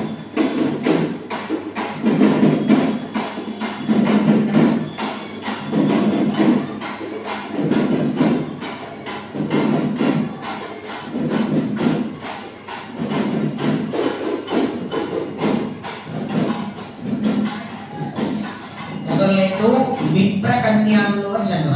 ಭಾರತೀ ದೇವಿ 4 ಜನ ಸ್ತ್ರೀಯರು ವಿವಾಹ ಆಗಲಿಲ್ಲ. ತ್ರೇತಾಯುಗದಲ್ಲಿ ವಿಪ್ರ ಕನ್ಯಾ ಆದ ಮೇಲೆ ದ್ವಾಪರ ಯುಗದಲ್ಲಿ ನಳ ಮತ್ತು ದಮಯಂತಿ, ನಳರಾಜ. ಆ ನಳರಾಜನಿಗೆ ದಮಯಂತಿ ಜೊತೆಗೆ ಮದುವೆಯಾಯಿತು. ಅನೇಕ ವರ್ಷ ಮಕ್ಕಳಾಗಿಲ್ಲ. ಅವರು ಸಂತಾನಕ್ಕಾಗಿ ವಿಶೇಷವಾದ ವೃತವನ್ನ ಮಾಡ್ತಾ ಇದ್ದು, ಅದೇ ಸಂದರ್ಭದಲ್ಲಿ ಭಾರತೀ ದೇವಿ ಆ ನಳ ದಂಪತಿಗಳ ಮಕ್ಕಳಾಗಿ ಹುಟ್ಟಿ ಬರ್ತಾರೆ. 2ನೇ ಜನ್ಮ ನಳ ಮತ್ತು ದಮಯಂತಿ ಅವರಿಬ್ಬರ ಮಗಳಾಗಿ ಹುಟ್ಟಿ ಬರ್ತಾರೆ. ಅದ್ಭುತವಾದಂತಹ ರೂಪ, ಸೌಂದರ್ಯ. ಅವಳಿಗೆ ಆ ಜನ್ಮದಲ್ಲಿ ನಂದಿನಿ ಅಂತ ಹೆಸರು. ನಳನಂದಿನಿ ಅಂತ ಕರೀತೀವಿ. 2ನೇ ಜನ್ಮ. ಆ 2ನೇ ಜನ್ಮದಲ್ಲಿ ಏನಾಗುತ್ತಂದ್ರೆ ಆಶ್ಚರ್ಯ ನೋಡಿ. ತ್ರೇತಾಯುಗದಲ್ಲಿ ವಾಯುದೇವರು ಹನುಮಂತನಾಗಿದ್ರು, ಹಾಗಾಗಿ ಮದುವೆ ಮಾಡ್ಕೊಳ್ಳಿಲ್ಲ. ದ್ವಾಪರ ಯುಗದಲ್ಲಿ ಇದೇ ಭಾರತೀ ದೇವಿ ನಳ ಮತ್ತು ದಮಯಂತಿಯರ ಮಗಳಾಗಿ ಹುಟ್ಟಿದರೆ ಮದುವೆ ಮಾಡಿಕೊಂಡದ್ದು ಮಾತ್ರ ಭೀಮಸೇನ ದೇವರನ್ನಲ್ಲ, ಮುದ್ಗಲ ಅಂತ ಒಬ್ಬ ಋಷಿಗಳನ್ನ ವಿವಾಹ ಮಾಡ್ಕೋತಾರೆ. ಮುದ್ಗಲ ಗೋತ್ರದವರಿದ್ದೇವೆ. ಮುದ್ಗಲ ಎಂಬ ಋಷಿಗಳ ಜೊತೆಗೆ ನಳ ಮತ್ತು ದಂಪತಿಯರ ಮಗಳಾದ ನಳನಂದಿನಿ. ಯಾಕೆ? ಇದಕ್ಕೊಂದು ಕಾರಣವನ್ನ ವೇದವ್ಯಾಸದೇವರು ಮಹಾಭಾರತದಲ್ಲಿ ಶ್ರೀಮದಾಚಾರ್ಯರು ತತ್ವನಿರ್ಣಯದಲ್ಲಿ ತಿಳಿಸ್ತಾರೆ. ಏನಾಯ್ತು, ಒಂದ್ಸಲ ಬ್ರಹ್ಮದೇವರು ಭಾಗವತ್ ಪ್ರವಚನ ಮಾಡ್ತಿದ್ರ ಸತ್ಯಲೋಕದಲ್ಲಿ. ಸತ್ಯಲೋಕದೊಳಗೆ ಇವತ್ತಿಗೂ ಭಾಗವತ್ ಪ್ರವಚನ ನಡೆಯುತ್ತೆ. ಬ್ರಹ್ಮದೇವರು ಪ್ರತಿನಿತ್ಯದಲ್ಲಿ ಉಪನ್ಯಾಸ ಮಾಡುತ್ತಾರೆ. ಭಾಗವತದ 3ನೇ ಸ್ಕಂದ ಪ್ರವಚನ ಮಾಡುತ್ತಿದ್ರು ಬ್ರಹ್ಮದೇವರು. 3ನೇ ಸ್ಕಂದೊಳಗೆ ಏನಿದೆ? ಸೃಷ್ಟಿಯ ವರ್ಣನೆ ಪ್ರಾರಂಭದಲ್ಲಿ. 3ನೇ ಸ್ಕಂದದಲ್ಲಿ ಪ್ರಾರಂಭದಲ್ಲಿ ಬ್ರಹ್ಮಾಂಡದ ಸೃಷ್ಟಿ ಹೇಗಾಯಿತು, ಉಪಾದಾನ ಯಾವುದು, ನಿಮಿತ್ತ ಯಾವುದು, ಪಂಚಭೂತಗಳು, ತನ್ಮಾತ್ರ, ಇದನ್ನೆಲ್ಲ ಬ್ರಹ್ಮದೇವರು ಹೇಳ್ತಿದ್ರು. ಸೃಷ್ಟಿಯ ವರ್ಣನೆ ಮಾಡುವಾಗ ಮಾನವ ಸೃಷ್ಟಿಯ ವರ್ಣನೆ ಶುರುವಾಯಿತು. ಬ್ರಹ್ಮದೇವರ ದೇಹದಿಂದ ಸ್ವಯಂಭೂಮನು, ಎಡಭಾಗದಿಂದ ಶತರೂಪ. ಸ್ವಯಂಭೂಮನುವಿಗೆ 5 ಜನ ಮಕ್ಕಳು: ಆಕೃತಿ, ದೇವಹೂತಿ, ಪ್ರಸೂತಿ, ಪ್ರಿಯವ್ರತ, ಉತ್ತಾನಪಾದ. ಹೀಗೆ ಬ್ರಹ್ಮದೇವರು ಸೃಷ್ಟಿಯನ್ನು ಹೇಳುವಾಗ ಒಂದು ಮಾತು ಹೇಳಿದ್ದಾರೆ ಬ್ರಹ್ಮದೇವರು, ನನ್ನ ದೇಹದಿಂದ ಒಬ್ಬ ಮಗಳು ಹುಟ್ಟಿದ್ದು, ಆ ಮಗಳನ್ನ ನಾನೇ ಮದುವೆ ಮಾಡಿಕೊಳ್ಳಲು ಅಪೇಕ್ಷೆ ಪಟ್ಟೆ. ಭಾಗವತಲ್ಲೂ ಆ ಕಥೆ ಇದೆ, ನಾನು ಹೇಳಿದ್ದೀನಿ ಅದಕ್ಕೆ, ಶ್ರೀಮದಾಚಾರ್ಯ ತಾತ್ಪರ್ಯ ಹೇಳಿದ್ದೀನಿ. ಬ್ರಹ್ಮದೇವರು ತಮ್ಮ ದೇಹದ ಒಂದೊಂದು ಅವಯವದಿಂದ ಮಕ್ಕಳನ್ನ ಪಡಿತಾರೆ. ಮರೀಚಿ, ಅತ್ರಿ, ಪುಲಹ, ಪುಲಸ್ತ್ಯ, ಕ್ರತು, ಭಗು, ದಕ್ಷ, ವಸಿಷ್ಠ, ಅಂಗಿರ, ನಾರದ. 10 ಜನ ಗಂಡು ಮಕ್ಕಳು. 10 ಗಂಡಾದ ಮೇಲೆ 1 ಹೆಣ್ಣು ಬ್ರಹ್ಮದೇವರಿಗಾದ. ಅವಳನ್ನೇ ನೋಡಿ ಬ್ರಹ್ಮದೇವರು ವಿವಾಹ ಆಗಬೇಕು ಅಂತ ಅಪೇಕ್ಷೆ ಪಡುತ್ತಾರೆ. ಇವರು 10 ಜನ ಬೇಡ ಅಂತಾರೆ. ಈ ಕಥೆ ಬ್ರಹ್ಮದೇವರೇ ಪ್ರವಚನ ಮಾಡ್ತಿದ್ರು. ತಮ್ಮ ಮಗಳನ್ನ ತಾವೇ ಅಪೇಕ್ಷೆ ಪಟ್ಟ ಕಥೆಯನ್ನ ಬ್ರಹ್ಮದೇವರು ಅಲ್ಲಿ ಮಾಡುತ್ತಾ ಇರಬೇಕಾದರೆ ಆ ಪ್ರವಚನದಲ್ಲಿ ಕೂತಂತಹ ಮುದ್ಗಲ ಋಷಿಗಳು ಹಿ ಹಿ ಹಿ ಅಂತ ನಕ್ಕಿಬಿಟ್ಟು ಬ್ರಹ್ಮದೇವರಿಗೆ ಹೆಂಗಪ್ಪ ಈ ತನ್ನ ಮಗಳನ್ನು ಅಪೇಕ್ಷೆ ಪಡೋದು ಹೇಗೆ? ತಾನೇ ಜನ್ಮ ಕೊಟ್ಟ ತನ್ನ ಮಗಳನ್ನ ಬ್ರಹ್ಮದೇವರು ಅಪೇಕ್ಷೆ ಪಡ್ತಾರೆ ಅನ್ನೋದನ್ನ ಪ್ರವಚನದಲ್ಲಿ ಕೇಳಿ ನಗುತ್ತಾರೆ. ಸಾಮಾನ್ಯವಾಗಿ ಉಪನ್ಯಾಸ ಪ್ರವಚನ ಕೇಳುವಾಗ ಯಾವುದೇ ವಿಷಯ ಬಂದರೂ ನಗಬೇಡಿ, ವಿಚಾರ ಮಾಡಿ ಕೇಳಿ. ಏನಪ್ಪ ಇದು ಸರಿನಾ? ಏನಾಗತ್ತಂದ್ರೆ ಅದು ಅಪಹಾಸ, ಮಹಾ ದೊಡ್ಡ ಅನರ್ಥಕ್ಕೆ ಕಾರಣ. ಸ್ವಲ್ಪ ವಿಚಾರ ಮಾಡಬೇಕಾಗಿತ್ತು ಮುದ್ಗಲ ಋಷಿಗಳು. ಹೆಂಗಪ್ಪ? ಜೀವೋತ್ತಮರಾದ ಬ್ರಹ್ಮದೇವರು ಕಾಮವರ್ಜಿತರವರು, ಅವರಿಗೆ ಇಂತಹ ಪರಸ್ತ್ರೀ ಕಾಮನೆ ಇರಲ್ಲ. ಅವ್ರು ಯಾಕೆ ಹಾಗೆ ಮಾಡಿದ್ದು? ಬ್ರಹ್ಮದೇವರು ತಮ್ಮ ಮಗಳನ್ನ ಇಚ್ಛೆ ಪಟ್ಟಂತೆ ನಾಟಕ ಮಾಡಿದರು. ಕಾರಣ ಬ್ರಹ್ಮದೇವರ ಬಗ್ಗೆ ತಪ್ಪು ಕಲ್ಪನೆ ಅಸುರರಿಗೆ ಬರಲಿ ಅಂತ. ಅಸುರರಿಗೆ ತಪ್ಪು ಕಲ್ಪನೆ ಬರಲಿ, ಅವರು ಅರ್ಧಂತಮಸ್ಸಿಗೆ ಹೋಗ್ಬೇಕು ಅಂತ. ಆದರೆ ಅದನ್ನ ಸರಿಯಾಗಿ ಅರ್ಥ ಮಾಡಿಕೊಳ್ಳದೆ ಈ ಮುದ್ಗಲ ಋಷಿ ಬ್ರಹ್ಮದೇವರು ಉಪನ್ಯಾಸ ಮಾಡುವಾಗ ನಕ್ಕಿದ್ದಕ್ಕೆ ಬ್ರಹ್ಮದೇವರು ಶಾಪ ಕೊಡುತ್ತಾರೆ. ಬ್ರಹ್ಮದೇವರಂತಾರೆ, ನಾನು ಪ್ರವಚನ ಮಾಡುವಾಗ ಏನು ಯಾಕೆ ಅಂತ ತಿಳಿದುಕೊಳ್ಳದೆ ನೀನು ನಕ್ಕಿದ್ದರಿಂದ ನಿನಗೆ ಉತ್ತಮ ಸ್ತ್ರೀಯರ ಸಂಗ ಆಗಲಿ, ನಿನಗಿಂತಲೂ ಯೋಗ್ಯರಾದ ಉತ್ತಮರಾದ ಸ್ತ್ರೀಯರ ಸಂಘವಾಗಲಿ ಅಂತ ಮುದ್ಗಲರಿಗೆ ಬ್ರಹ್ಮದೇವರ ಶಾಪ.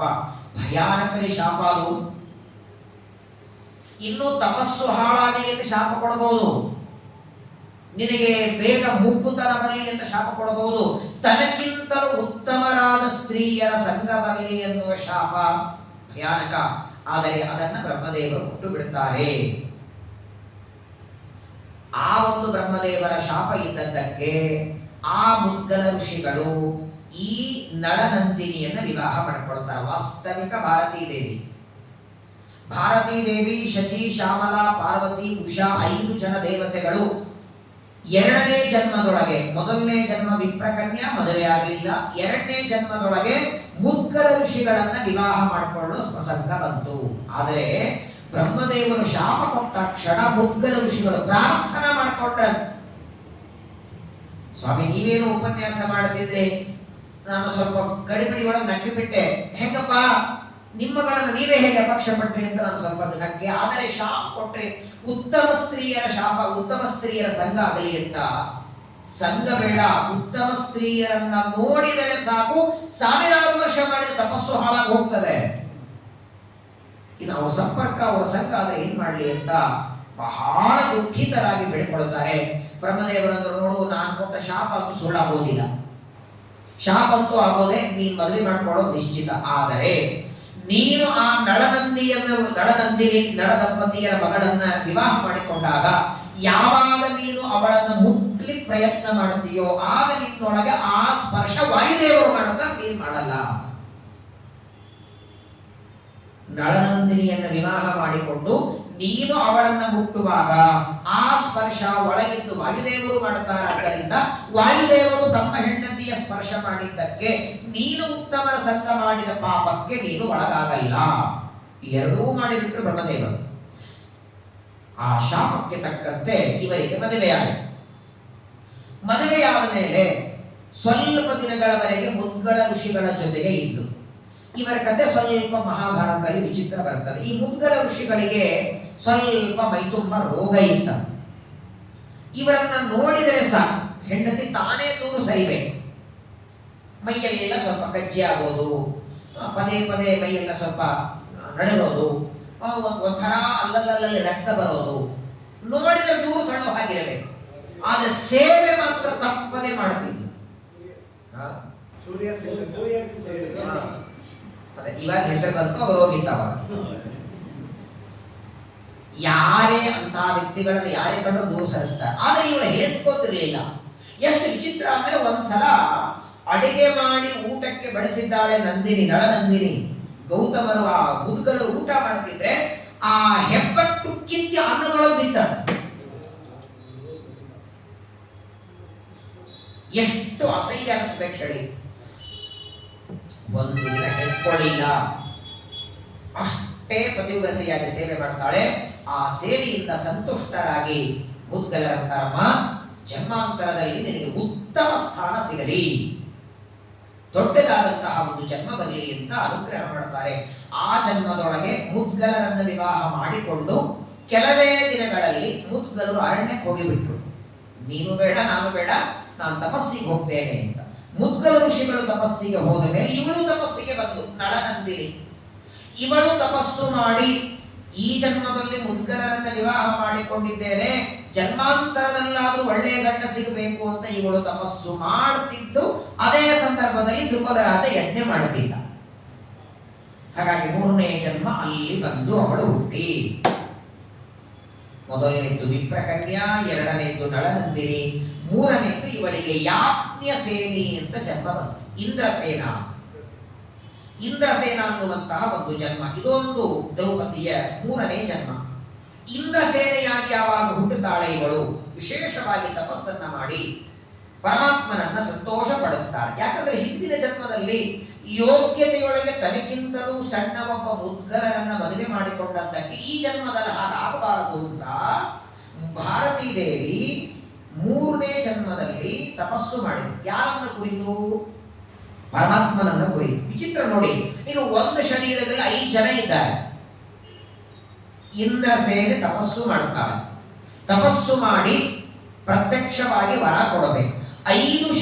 ಒಂದು ಶರೀರದಲ್ಲಿ 5 ಜನರಲ್ಲಿ ಭಾರತೀ ದೇವಿ ಪರಮಾತ್ಮನನ್ನು ಕುರಿತು ತಪಸ್ಸು ಮಾಡಿ, ಉಳಿದ 4 ಜನ ರುದ್ರದೇವರನ್ನು ಕುರಿತು ತಪಸ್ಸು ಮಾಡಿದ್ದು. ಒಂದೇ ಶರೀರದಲ್ಲಿ, ಶರೀರ ಒಂದೇ, ಒಂದೇ ದೇಹದೊಳಗಿದ್ದು ತಪಸ್ಸು ಮಾಡುತ್ತಿದ್ದಾರೆ. ಭಾರತೀ ದೇವಿ ಮಾತ್ರವಾಗಿ ಪರಮಾತ್ಮನನ್ನು. ಯಾಕಂದ್ರೆ ನೋಡಿ, ಆಚಾರ್ಯರು ತತ್ವನಿರ್ಣಯದಲ್ಲಿ ಮಾತಾಡ್ತಾರೆ, ಅಗಮ್ಯತ್ವ ಹರಿಸ್ತಸ್ಮಾತ್ ಆವಿಷ್ಟೋ ಮುಕ್ತಿದೋ ಭವೆ. ಇದೊಂದು ದೇವರ ಸಂಕಲ್ಪ. ನೇರವಾಗಿ ತಾನು ಅನುಗ್ರಹ ಮಾಡಲ್ಲ, ಅವರವರ ಗುರುಗಳ ಮುಖಾಂತರ. ಎಲ್ಲಾ ದೇವತೆಗಳಿಗೆ ಗುರುಗಳು ರುದ್ರದೇವರು, ಭಾರತೀ ದೇವಿಗೆ ವಾಯುದೇವರಿಗೆ ಪರಮಾತ್ಮ. ಹಾಗಾಗಿ ಭಾರತೀ ದೇವಿ ಪರಮಾತ್ಮನನ್ನ ಈ 4 ಜನರು ರುದ್ರದೇವರ ತಪಸ್ಸು ಮಾಡುತ್ತಿದ್ದಾರೆ. ಬಂದರು ರುದ್ರದೇವರು ಬಂದಿದ್ದಾರೆ, ಪರಮಾತ್ಮನು ಪ್ರತ್ಯಕ್ಷವಾಗಿ ಬಂದ. ಏನಪ್ಪಾ ವರ ಬೇಡ್ರಿ? ಯಾಕೆ ವರ ಬೇಡಿ ಅಂದಾಗ ಪತಿಂದೇಹಿ ಅಂತ ಇವಳು ಬೇಡಿ, ಗಂಡನನ್ನ ಕೊಡುವುದು. ಅದು ಏನಾಯ್ತಂದ್ರೆ, ವರ ಬೇಡಿ ಅಂತ ರುದ್ರದೇವ ಅಂದಾಗ ಒಂದೇ ಶರೀರದಲ್ಲಿ 5 ಜನ ಇದ್ದಾರೆ. ಒಬ್ಬರು ಮಾತಾಡಿದ್ದು ಇನ್ನೊಬ್ರಿಗೆ ಕೇಳಿಸ್ತಿಲ್ಲ. 5 ಜನ ಪ್ರತ್ಯೇಕವಾಗಿ ಪತಿಂದೇಹಿ ಪತಿಂದೇಹಿ ಪತಿಂದೇಹಿ ಪತಿಂದೇಹಿ. ಆಶ್ಚರ್ಯ ಅಂದ್ರೆ, ಒಂದೇ ಶರೀರದಲ್ಲಿ 5 ಜನ ಇದ್ದಾಗ ಒಬ್ಬರು ಮಾತಾಡಿ ಇನ್ನೊಬ್ರು ಕೇಳಿಸ್ಬೇಕಾಗಿತ್ತು. ನಾವು ಮಾತಾಡಿದ ನಿಮಗೆಲ್ಲ ಕೇಳಿಸ್ತಿದೆ, ಕಾಣಿಸ್ತಿದೆ. ದ್ರೌಪದಿ, ಆ ಭಾರತೀ ದೇವಿ ಮಾತಾಡಿದ ಶಚಿ ಕೇಳಿಸ್ತಿಲ್ಲ, ಶಚಿ ಮಾತಾಡಿದ್ದು ಶ್ಯಾಮಲಾ ಕೇಳಿಸ್ತಿಲ್ಲ. ಆದ್ರೆ ಇವರಿಗೆ ಎದುರುಗಡೆ ಕೂತ್ಕೊಂಡು ಕೇಳೋರಿಗೆ 5 ಬಾರಿ ಕೇಳಿಸ್ಬಿಡ್ತದು. 5 ಬಾರಿ ಪತಿಂದೇಹಿ ಅಂತ ಕೇಳಿಸಿದ್ದಕ್ಕೆ 5 ಜನ ಗಂಡಂದರಾಗಲಿ. ಇವರಂತಾರೆ, ಏನು ಸ್ವಾಮಿ 5 ಜನ ಗಂಡಂದರು ಒಂದು ವರ ಕೊಟ್ಟಿದ್ದೀರಿ ಎಂದು ಭಾರತೀ ದೇವಿ. ಇಂದ್ರಸೇನ ಕೇಳ್ತಾಳೆ, ಅಲ್ಲಮ್ಮ ಬೇಡಿಕೊಂಡದ್ದೇ ನೀವು 5 ಜನ ಅಲ್ವೇ? ನೀವು 5 ಬಾರಿ ಪತಿಂದೇಹಿ ಪತಿಂದೇಹಿ ಅಂತ ಪ್ರತ್ಯೇಕವಾಗಿ ಪ್ರಾರ್ಥನೆ ಮಾಡಿಕೊಂಡದ್ದಕ್ಕೆ ನಾವು ವರ ಕೊಟ್ಟಿವಿ. ಅದು 5 ಪ್ರಾರ್ಥನೆ ಎಲ್ಲ ಒಂದೇ, ನಾವೆಲ್ಲರೂ ಸೇರಿ ಒಂದೇ ಅಂದ್ರೆ ಅವರು ಅದೇಕಾಗತ್ತೆ? ನೀವು ಒಬ್ಬರೇ ಪ್ರಾರ್ಥನೆ ಮಾಡಿಕೊಂಡಿದ್ರೆ 1 ಸಲ ಪತಿಂದೇಹಿ ಅಂತ ಕೇಳಿಸ್ಬೇಕು. 5 ಬಾರಿ ಕೇಳಿಸಿದೆ ನಮಗೆ. ಮತ್ತೆ ಮಕ್ಕಳ ಸಮಸ್ಯೆ. ಈಗ ಹಿಂದಿನ ಜನ್ಮದಲ್ಲಿ ತಮಗಿಂತಲೂ ಯೋಗ್ಯತೆ ಸಣ್ಣವನಾದ ಮುದ್ಗಲರನ್ನ ಮದುವೆ ಮಾಡಿಕೊಂಡದ್ದಕ್ಕೆ ಈ ಜನ್ಮದಲ್ಲಿ ಉತ್ತಮ ಪುರುಷನ ಮದುವೆ ಆಗಬೇಕು ಅಂದ್ರೆ 5 ಬಾರಿ ಗಂಡಂದರಾಗಲಿ ಅಂತ ವರ ಕೊಟ್ಟು ಬಿಡ್ತಾರೆ. ಆ ಸಂದರ್ಭದಲ್ಲಿ ಪರಮಾತ್ಮ ಹೇಳ್ತಾನೆ, ರುದ್ರದೇವರು ಹೇಳಿದರು, ನೀವು ತಪಸ್ಸಿಗೆ ಮಾಡಿದ್ದಕ್ಕೆ ನಾವು 5 ಜನರನ್ನ ನಿಮಗೆ ಗಂಡ ಆಗಿ ಕೊಟ್ಟಿದ್ದೇವೆ. ಇಲ್ಲೇನಾಗಿತ್ತಂದ್ರೆ, ಇವರು ಇಂದ್ರಸೇನ ತಪಸ್ಸು ಮಾಡುವಾಗ ರುದ್ರದೇವರು ವರ ಕೊಡೋದಕ್ಕೆ ಬಂದದ್ದು. ರುದ್ರದೇವರು ತಮ್ಮ ವೇಷದಿಂದ ಬಂದಿರಲಿಲ್ಲ, ಬ್ರಹ್ಮಚಾರಿಯಾಗಿ ಬಂದಿದ್ದರು. 8 ವರ್ಷದ ಬ್ರಹ್ಮಚಾರಿ, ಒಳ್ಳೆ ಶಿಖಾ ಬಿಟ್ಟಿದ್ದಾರೆ. ರುದ್ರದೇವರಲ್ಲಿ ಅಂತರ್ಗತನಾದ ದೇವರು ಪ್ರತ್ಯೇಕ ಬಂದಿರಲಿಲ್ಲ. ತಪಸ್ಸು ಮಾಡಿದ್ದು ರುದ್ರದೇವರನ್ನ, ರುದ್ರಾಂತರ್ಗತ ನರಸಿಂಹದೇವರ ಉಪಾಸನೆ ಭಾರತೀ ದೇವಿ. ರುದ್ರದೇವರು ಬ್ರಹ್ಮಚಾರಿಯಾಗಿ ಬಂದು ಇಂದ್ರಸೇನಾಗೆ 5 ಜನ ಗಂಡಂದರಾಗಲಿ ಅಂತ ವರ ಕೊಟ್ಟ ಮೇಲೆ ಅಳತಾ ಕೂತ್ಲಂತೆ. ನಾವೇನೋ ತಪಸ್ಸು ಮಾಡಿದೀವಿ, 5 ಜನ ಗಂಡಂದ್ರೆ ಹೇಗೆ? ಜೋರಾಗಿ ಅಳತಾ ಇರಬೇಕಾದರೆ ಆ ಇಂದ್ರಸೇನ ಅಳುವ ಧ್ವನಿ ಸ್ವರ್ಗಲೋಕದಲ್ಲಿ ಇಂದ್ರನಿಗೆ ಕೇಳಿಸಿ ಇಂದ್ರ ಅಲ್ಲಿ ಬಂದ.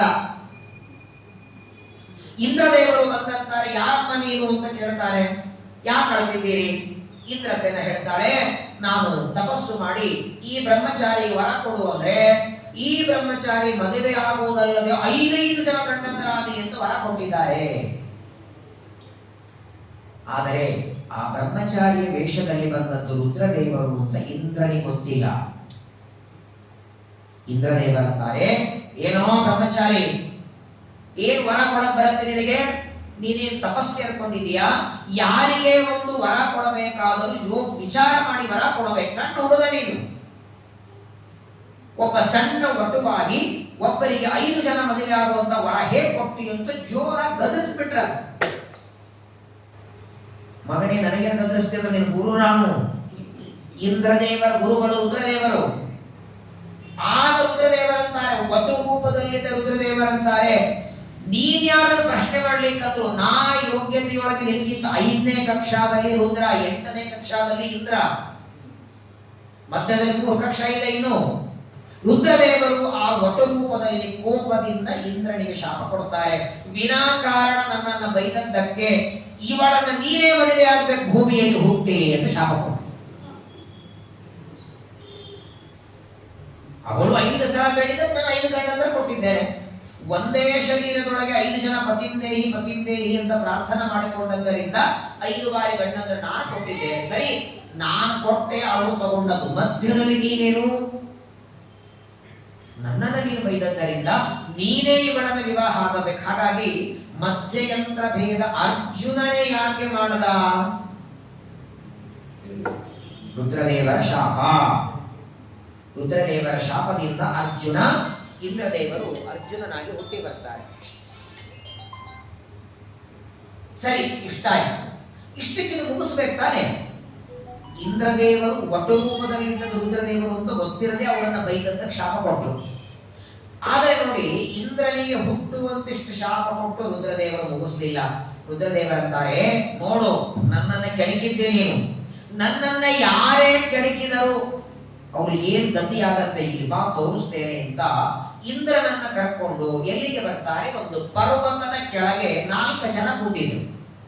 ಯಮಧರ್ಮ, ವಾಯು, ಇಂದ್ರ, ಅಶ್ವಿನಿ ದೇವತೆಗಳು. ಯಮಧರ್ಮ, ವಾಯು, ಅಶ್ವಿನಿ ದೇವತೆಗಳು 4 ಜನ ಕೂತಿದ್ರು. ಇಬ್ಬರು ಅಶ್ವಿನಿ ದೇವತೆಗಳು, ಒಬ್ಬ ಇಂದ್ರ, ಒಬ್ಬ ಯಮ, ಒಬ್ಬ ವಾಯು. ಎದಕ್ಕೆ ಕೂತಿದ್ರು ಅಂದ್ರೆ ಅವ್ರು 4 ಜನ ಮಾತಾಡ್ತಿದ್ದಾರೆ. ಮತ್ತೆ ದ್ವಾಪರದಲ್ಲಿ ದೇವಕಿಯ ಗರ್ಭದಿಂದ ಕೃಷ್ಣ ಅವತಾರ ಮಾಡಿ ಬರೋದಿದ್ದಾರೆ. ನಾವು ಅವರ ಸೇವೆಗೆ ಹೋಗ್ಬೇಕು. ಯಾವ ರೂಪದಿಂದ ಹೋಗೋಣ, ಹೇಗೆ ಹೋಗೋಣ? ವಾಯುದೇವರು, ಯಮದೇವರು, ಅಶ್ವಿನಿ ದೇವತೆಗಳು ಅವರು ಮಾತಾಡದೆ ತಪ್ಪಪಾಡಿಗೆ. ರುದ್ರದೇವರು, ಆ ಒಟ್ಟು ರೂಪದಲ್ಲಿದ್ದ ರುದ್ರದೇವರು ಇಂದ್ರನಿಗೆ ತೋರಿಸಿದರಂತೆ, ನೋಡು, ಇವರು ಒಂದು ಸಲ ನನ್ನನ್ನ ಕೆಣಕಿದ್ದಕ್ಕೆ, ನನಗೇನೋ ಒಂದು ಅಂದದ್ದಕ್ಕೆ ಅವರಿಗೆ ಎಂಥ ದ್ರೋಹ, ಅವ್ರನ್ನ ಎಂಥ ಶಿಕ್ಷೆ ಕೊಟ್ಟಿದ್ದೆ ನೋಡು ಅಂದ್ರೆ. ಅವರು ಮಾಡ್ತಾ ಇರೋದು ಮಂತ್ರಾಲೋಚನೆ, ಸಂಬಂಧವೇ ಇಲ್ಲ. ರುದ್ರದೇವರಿಗೂ ಯಮದೇವರಿಗೂ ವಾಯುದೇವರಿಗೂ ಸಂಬಂಧವೇ ಇಲ್ಲ. ದೇವರು ಭೂಮಿಯಲ್ಲಿ ಕೃಷ್ಣನಾಗಿ ಬರ್ತಾನೆ, ಅವನ ಸೇವೆಗೆ ನಾವೆಲ್ಲರೂ ಹೋಗೋಣ ಅಂತ ಅವರು 4 ಜನ ಮಾತಾಡ್ತಿದ್ರೆ, ಅವರು ಮಂತ್ರಾಲೋಚನೆ ಮಾಡುತ್ತಿದ್ರೆ, ರುದ್ರದೇವರು ಅದನ್ನ ತಪ್ಪಾಗಿ ತಿಳಿದು ಏನಂತಾರೆ? ನನ್ನನ್ನ ನಿಷ್ಕಾರಣವಾಗಿ ಬೈದದ್ದಕ್ಕೆ ಇವರೆಲ್ಲ ಹೀಗಾಗಿದ್ದಾರೆ ಅಂತ ಅದು ಬಿಟ್ಟು ತಕ್ಷಣದಲ್ಲಿ ಬ್ರಹ್ಮದೇವರು ಭೂಮಿಗೆ ಬಂದ.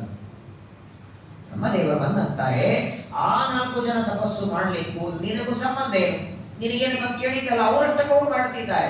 ಅವರು ಅಲ್ಲಿ ಮಂತ್ರಾಲೋಚನೆ ಮಾಡಿ ಭೂಮಿಗೆ ಹೆಂಗ್ ಹೋಗೋಣ ಅಂತಂತಿದ್ರೆ ಅದು ನನ್ನ ಕಾರಣಕ್ಕಾಗಿ ಅವರು ಮಾಡುತ್ತಿದ್ದಾರೆ ಅಂತ ಸುಳ್ಳು ನೀನು ಮಾತಾಡಿದ್ದಕ್ಕೆ ನಿನಗೆ ನಾನು ಶಾಪ ಕೊಡ್ತೇನೆ. ಯಾವ ಶರೀರದಲ್ಲಿ ನಿನ್ನ ಹೆಂಡತಿ ಇದ್ದಾಳೆ ಅಲ್ಲಿ ನಿನಗೆ ವಿವಾಹ ಆಗುವುದು ಬೇಡ. ಭಾರತೀಯ ಶರೀರದೊಳಗೆ ಪಾರ್ವತಿ ದೇವಿನೂ ಒಳಗಿದ್ದಾಳೆ. ಪಾರ್ವತಿ ಒಳಗಿದ್ರೂ ಕೂಡ ನೀನು ದ್ವಾಪರ ಯುಗದಲ್ಲಿ ಅಶ್ವತ್ಥಾಮನಾಗಿ ಹುಟ್ಟಿದ ಮೇಲೆ ವಿವಾಹವೇ ಬೇಡ ನಿನಗೆ. ದ್ರೌಪದಿಯ ರಹಸ್ಯ ಅದ್ಭುತ ಇಲ್ಲ, ಪರಮಾದ್ಭುತ. ಶ್ರೀಮದಾಚಾರ್ಯರೊಬ್ಬರೇ ಬಿಡಿಸ್ಬೇಕಿದ್ದ. ಎಷ್ಟು ಶಾಪಗಳು, ಎಷ್ಟು ವರಗಳು. ಸರಿ, ಬ್ರಹ್ಮದೇವರು ಶಾಪ ಕೊಡ್ತಾರೆ ಮಾಡದೇ ಇರುವ ತಪ್ಪಿಗೆ. ವಾಯುದೇವರು, ಯಮದೇವರು, ಅಶ್ವಿನಿ ದೇವತೆಗಳು ಅವರಷ್ಟಕ್ಕವರು ಮಂತ್ರಾಲೋಚನೆ ಮಾಡುತ್ತಿದ್ರೆ ಇದು ನನ್ನ ಕಾರಣಕ್ಕಾಗಿ ಅಂತಂದದ್ದಕ್ಕೆ ಅದಕ್ಕೆ ಪ್ರತಿಫಲವಾಗಿ ಏವ ಮುಕ್ತ್ಯ ತಥಾ ಕನ್ಯಾ ದೇವಿ ಪರಮದ ಬ್ರವಿ.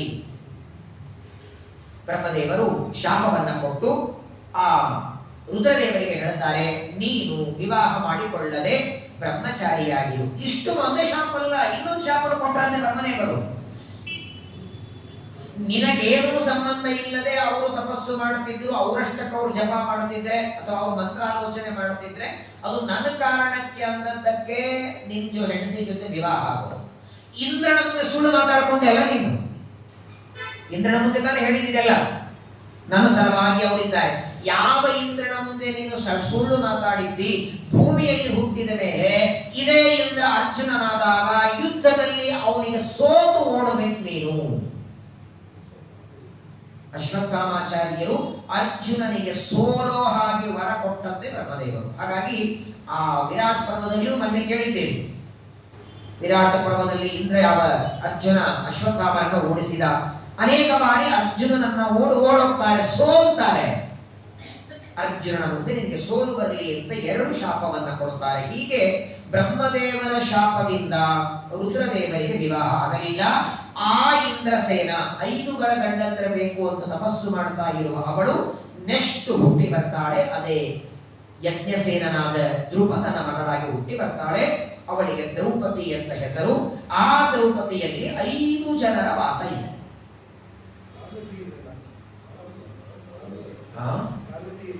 ಅದಕ್ಕೆ 5 ಜನ. ಪಾರ್ವತಿ 1, ಭಾರತೀ ದೇವಿ 2, ಶ್ಯಾಮಲಾದೇವಿ 3, ಶಚಿ 4, ಉಷಾದೇವಿ 5 ಜನ ಒಂದೇ ಶರೀರದೊಳಗೆ. ಇಷ್ಟು ಕಥೆಯನ್ನ ವೇದವ್ಯಾಸ ದೇವರು ದ್ರುಪದನ ಮುಂದೆ ಹೇಳಿದ್ದು. ಅದನ್ನ ಆಚಾರ್ಯರು ನಿರ್ಣಯದಲ್ಲಿ ಕೊಡ್ತಾರೆ. ಇಷ್ಟು ಕಥೆಯನ್ನೆಲ್ಲ ಹೇಳಿ, ಹಾಗಾದರೆ ಈಗ 5 ಜನ ಪಾಂಡವರು ಬೇರೆ ಯಾರಿಲ್ಲ, ನಿನ್ನ ಮಗಳ ಶರೀರದಲ್ಲಿ ಇರುವ 5 ಜನರ ಗಂಡಂದ್ರು.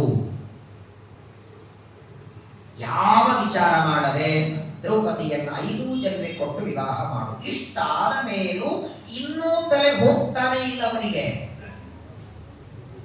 ಏನಿದ್ರು ಒಬ್ಬ ಗಂಡನಿಗೆ 2-3 ಜನ ಹೆಣ್ಣಂದಿರುತ್ತಾರೆ, ಒಬ್ಬ ಹೆಣ್ಣಿಗೆ 5 ಜನ ಗಂಡಂದ್ರೆ ಎಲ್ಲಿ? ಇನ್ನೂ ಗೊಂದಲ ಆಗ್ತಿರ್ಬೇಕಾದ್ರೆ ವೇದವ್ಯಾಸ ದೇವರು ಇನ್ನೂ ಸ್ಪಷ್ಟವಾಗಿ ಹೇಳಿದರು. ನೋಡು ದ್ರುಪದ, ನೀನು ವಿವಾಹ ಮಾಡಿಕೊಡು. 5 ಜನರು ದ್ರೌಪದಿಗೆ ಮಾಂಗಲ್ಯ ಬಂಧನ ಮಾಡ್ತಾರೆ, ಪ್ರತ್ಯೇಕವಾಗಿ. 5 ಜನರು ಮಾಂಗಲ್ಯ ಬಂಧನ ಆಗತ್ತೆ. ಲಾಜ ಹೋಮ, ಸಪ್ತಪದಿ, ಕಂಕಣ ಬಂಧನ, ವಿವಾಹದ ಎಲ್ಲ ಕಾರ್ಯಕ್ರಮ ಮುಗಿದ ಮೇಲೆ 2ನೇ ದಿನದಿಂದ ದ್ರೌಪದಿ ಯಾರ ಜೊತೆಗೆ ಇರಬೇಕು? 1 ದಿನ ಯಮಧರ್ಮನ ಜೊತೆಗೆ, 1 ದಿನ ಭೀಮನ ಜೊತೆಗೆ, 1 ದಿನ ಅರ್ಜುನನ ಜೊತೆಗೆ. ಅವರು ಒಂದೊಂದು ದಿನ ಒಬ್ಬೊಬ್ಬರ ಜೊತೆಗೆ ಇರಬೇಕಾದರೆ, ಈಗ ಉದಾಹರಣೆಗೆ ಧರ್ಮರಾಜನ ಜೊತೆಗಿದ್ದಾರೆ. ದ್ರೌಪದಿ ಧರ್ಮರಾಜನ ಜೊತೆಗೆ ಇದ್ದಾಗ ದ್ರೌಪದಿಯ ಶರೀರದೊಳಗೆ ಉಳಿದ 4 ಜನ, ಶ್ಯಾಮಲಾದೇವಿ ಬಿಟ್ಟು, ಯಮಧರ್ಮನ ಹೆಂಡತಿಯಾದ ಶ್ಯಾಮಲಾದೇವಿ ಬಿಟ್ಟು, ಭಾರತಿ, ಶಚಿ, ಉಮಾ ಅಂದ್ರೆ ಪಾರ್ವತಿ ಮತ್ತು ಉಷಾ, ಈ 4 ಜನರು ಅದೇ ಶರೀರದೊಳಗೆ ಏನು ಅಭಿಮಾನ ಅವರಿಗಿರಲ್ಲ. ಹೆಂಗಂದ್ರೆ ಮರಣ ಇದ್ದಂಗ ಅವರಿಗೆ. ಇವತ್ತು ಸಾಯ್ತಾರೆ, ನಾಳೆ ಹುಟ್ಟುತ್ತಾರೆ, ಮತ್ತೆ ಸಾಯೋದು, ಮತ್ತೆ ಹುಟ್ಟೋದು. ಅಷ್ಟು ಬೇಗ ಆದ್ರೆ ಸಾವು. ಇವತ್ತ ನಾಳೆ ಮತ್ತೆ ಹುಟ್ಟಲ್ಲ. ಆದ್ರೆ ಇವರಿಗೆ ಯಮಧರ್ಮನ ಜೊತೆಗೆ ದ್ರೌಪದಿ ಇದ್ದಾಗ ಶ್ಯಾಮಲಾದೇವಿ ಮಾತ್ರ ಎಚ್ಚರ. ಉಳಿದವರೆಲ್ಲರೂ ಶರೀರದಲ್ಲಿ ಏನು ಅಭಿಮಾನ ಇಲ್ಲದೆ ಒಂದು ರೀತಿ ಮರಣ ಇದ್ದಂತವರಿಗೆ. 2ನೇ ದಿವಸ ದ್ರೌಪದಿ ಭೀಮಸೇನ ದೇವರ ಜೊತೆಗಿದ್ದಾಗ ಭಾರತೀ ದೇವಿ ಮಾತ್ರ ಎಚ್ಚರ, ಉಳಿದ 4 ಜನರಿಗೆ ಮರಣ. 3ನೇ ದಿವಸ ಅರ್ಜುನನ ಜೊತೆಗಿದ್ದಾಗ ಶಚಿದೇವಿಗೆ. ಹೀಗೆ 5 ದಿವಸ ಒಬ್ಬೊಬ್ಬರ ಜೊತೆಗೆ ದ್ರೌಪದಿ ಇದ್ದಾಗಲೂ ಅವಳಿಗೆ ತನ್ನ ಗಂಡನನ್ನು ಬಿಟ್ಟು ಇನ್ನೊಬ್ಬ ಪುರುಷನ ಹುಟ್ಟೋದಾಗಲಿ ಮಾತಾಗಲಿ ಕಥೆಯಾಗಲಿ ಆಗೋದೇ ಇಲ್ಲ ಅಂದ್ರು. ವೇದವ್ಯಾಸ ದೇವರ ಅದ್ಭುತ ನಿರ್ಣಯ ಇದು. ಹೆಂಗ್ ಸರಿ? ಒಂದೇ ಶರೀರದೊಳಗೆ ಭಾರತೀ ದೇವಿ, ಸರಸ್ವವ, ಶಚಿ, ಶ್ಯಾಮಲ ಎಲ್ಲರಿದ್ದಾರೆ. ಇಂದ್ರ ಯಾವ ಯಮಧರ್ಮನ ಜೊತೆಗೆ ಇದ್ದಾಗ ಶ್ಯಾಮಲಾದೇವಿಗೆ ಮಾತ್ರ ಅಭಿಮಾನ ಇರ್ತದೆ ಅಂದ್ರೆ ಎಲ್ಲ ಸರಿ. ಅದು ಶರೀರ ಅಂತೂ ಒಂದೇ ಅಲ್ಲ. ಶರೀರ ಬೇರೆನಾ? ಆಗ ವೇದವ್ಯಾಸರಂತಾರೆ ಶರೀರ ದೇಹ ಒಂದೇ ಆದ ಮಾತ್ರಕ್ಕೆ ಏನಾಯಿತು? ಒಂದೇ ದೇಹದೊಳಗೆ 5 ಜನ ಒಳಗಿದ್ದಾಗ ಆ 5 ಜನರು ತಮ್ಮ ತಮ್ಮ ಗಂಡನ ಜೊತೆಗೆ ಮಾತ್ರ ಇದ್ದಾಗ ಸರ್ವತಾ ಪಾತಿವ್ರತ್ಯಕ್ಕೆ ಭಂಗ ಬರೋದಿಲ್ಲ. ಅತಿ ಒಂದು ನಿಮಗೆ ಅರ್ಥವಾಗುವ ಒಂದು ದೃಷ್ಟಾಂತ ಕೊಡಬೇಕು ಅಂದ್ರೆ, ನಿಮ್ಮೆಲ್ಲರ ಮನೆಯೊಳಗೆ ಟಿವಿ ಇದೆ, LCD 20, 25 ಇಂಚು, 50 ಇಂಚು, 60 ಇಂಚು, 80 ಇಂಚು ಎಷ್ಟಷ್ಟಿರ್ಬೋದು. ಟಿವಿ ನೋಡ್ತಿರ್ತೀವಿ, ಸೋಫಾ ಮೇಲೆ ಕೂತ್ಕೊಂಡು ಯಾವುದೋ ಒಂದು ಚಾನೆಲ್ ಹಾಕ್ತೇವೆ, ಒಂದು 5 ನಿಮಿಷ ನೋಡ್ತೀರಿ, ಬೇಸರ ಬಂತು, ಹಿಂದಿ ಯಾವುದು ಹಾಕ್ತೀರಿ, ಕನ್ನಡ ಯಾವುದು ಹಾಕ್ತೀರಿ, ಸಂಸ್ಕೃತ ಯಾವುದು ಹಾಕ್ತೀರಿ, ಯಾವುದೋ ಉಪನ್ಯಾಸ ಹಾಕ್ತೀರಿ. ಒಂದು 20 ಚಾನೆಲ್ಗಳು ಒಂದು ಅರ್ಧ ಗಂಟೆಯಲ್ಲಿ ನೋಡ್ತೀವಿ. ಒಂದೊಂದು ಚಾನೆಲ್ ಒಂದೊಂದು ಟಿವಿ ಇದೆಯಾ? ಸ್ಕ್ರೀನ್ ಒಂದೇ ತಾನೆ? ಟಿವಿಯ ಸ್ಕ್ರೀನು ಒಂದೇ. ಕನ್ನಡ ಬೇಕು, ಹಿಂದಿ ಬೇಕು, ಇಂಗ್ಲಿಷ್ ಬೇಕು. ಹಾಗೆ ದ್ರೌಪದಿಯ ಶರೀರ ಅಂದ್ರೆ ಒಂದು ಟಿವಿ ಸ್ಕ್ರೀನ್ ಇದ್ದ ಹಾಗೆ.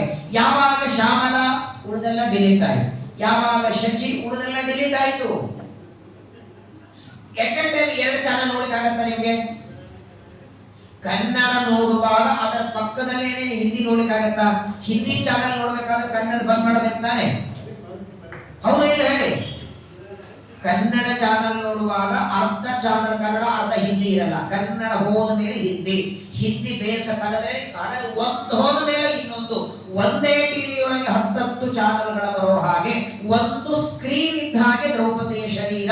ಯಾವ ಚಾನಲ್ ಬೇಕಾದ್ರೂ 5 ಚಾನಲ್ಗಳು ಹತ್ತವೆ. ಸರ್ವಥಾ ಅವಳ ಪಾತಿವ್ರತ್ಯಕ್ಕೆ ಎಳ್ಳಷ್ಟು ಭಂಗ ಇಲ್ಲ ಅಂತಾರೆ ವೇದವ್ಯಾಸರು.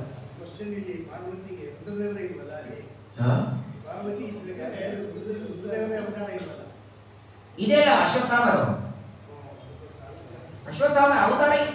ಶಾಪ ನಿನ್ನ ಕಣ್ಣೆದರಿಗೆ ಹೆಂಡತಿ ಮದುವೆ ಆಗ್ಬಾರದು ಅಂತ ಅವತಾರವೇ ಮಾಡಿರಲಿಲ್ಲ ಅಂದ್ರೆ ಶಾಪ ಆಗಲ್ಲ. ಅದು ಶಾಪ ಏನು ಬ್ರಹ್ಮದೇವರು ಕೊಟ್ಟದ್ದು. ನಿನ್ನ ಕಣ್ಣೆದರಿಗೆ ನಿನ್ನ ಹೆಂಡತಿ ಓಡಾಡುತ್ತಿದ್ರು ನಿನಗೆ ಮದುವೆ ಬೇಡ. ಹಾಗಾದ್ರೆ ಶಚಿ, ಶ್ಯಾಮಲ, ಉಷಾ, ಪಾರ್ವತಿ ಇವರೆಲ್ಲ ದೇವತೆಗಳಿಗೆ ಅವರವರ ಜೊತೆಗೆ ಪಾರ್ವತಿ ಒಳಗೆ ಉಮಾದೇವಿ ಇದ್ದಲ್ಲ, ಉಮಾದೇವಿಗೆ ವಾಯುದೇವರ ಸ್ಪರ್ಶ ಮಾತ್ರ. ಅದು ತಂದೆ ಮಗಳಿಗೆ ಆನಂತೆ ಸ್ಪರ್ಶ. ಅದ್ಭುತವಾದ ನಿರ್ಣಯ ಮಧ್ವಾಚಾರ್ಯ ಕೊಟ್ಟದ್ದು. ಆಚಾರ್ಯ ಶ್ರೀಮದಾಚಾರ್ಯ ಸಂತುವೇ ಜನ್ಮ ಜನ್ಮನೆ. ನಾನು ಇದೇ ದೃಷ್ಟಾಂತ ಇವೊಂದು ಕಡೆ ಎಷ್ಟು ಜನ ಇವತ್ತಿಗೂ ಅಂತಾರೆ. ದ್ರೌಪದಿಯ ಪಂಚಪತಿತ್ವದ ನಿರ್ಣಯದೊಳಗೆ ಈ LCD ದೃಷ್ಟಾಂತ ನಿಮ್ ತಲೆ ಹೋಗ್ಲಿಕ್ಕೆ ಚೆನ್ನಾಗಿದೆ. ಯಾಕಂತ ಕೇಳಿ, ಒಂದು ಹೋದ ಮೇಲೇನೆ ಇನ್ನೊಂದು ಚಾನಲ್ ಹಾಕ್ಬೇಕು. ನೀವು ಹಿಂದಿನ ನೋಡ್ತಿರ್ತೀರಿ, ಬೇಸರ ಬಂತು ಅಂತ ನೀವು ಕನ್ನಡ ಹಚ್ಚಬೇಕಾದ್ರೆ ಅರ್ಧ ಹಿಂದಿ ಅರ್ಧ ಕನ್ನಡ ಬರಲ್ಲ. ಹಿಂದಿನ ಪೂರ್ಣ ಹೋದ ಮೇಲೆ. ಹಾಗೆ ಒಬ್ಬಳೇ ಶರೀರದಲ್ಲಿ ಇರೋದು. ಶರೀರ ಒಂದು ಸ್ಕ್ರೀನ್ ಇದ್ದಾಗೆ 5 ಚಾನಲ್ಗಳು ದಿನಕ್ಕೆ ಬರ್ತಿರ್ತವೆ.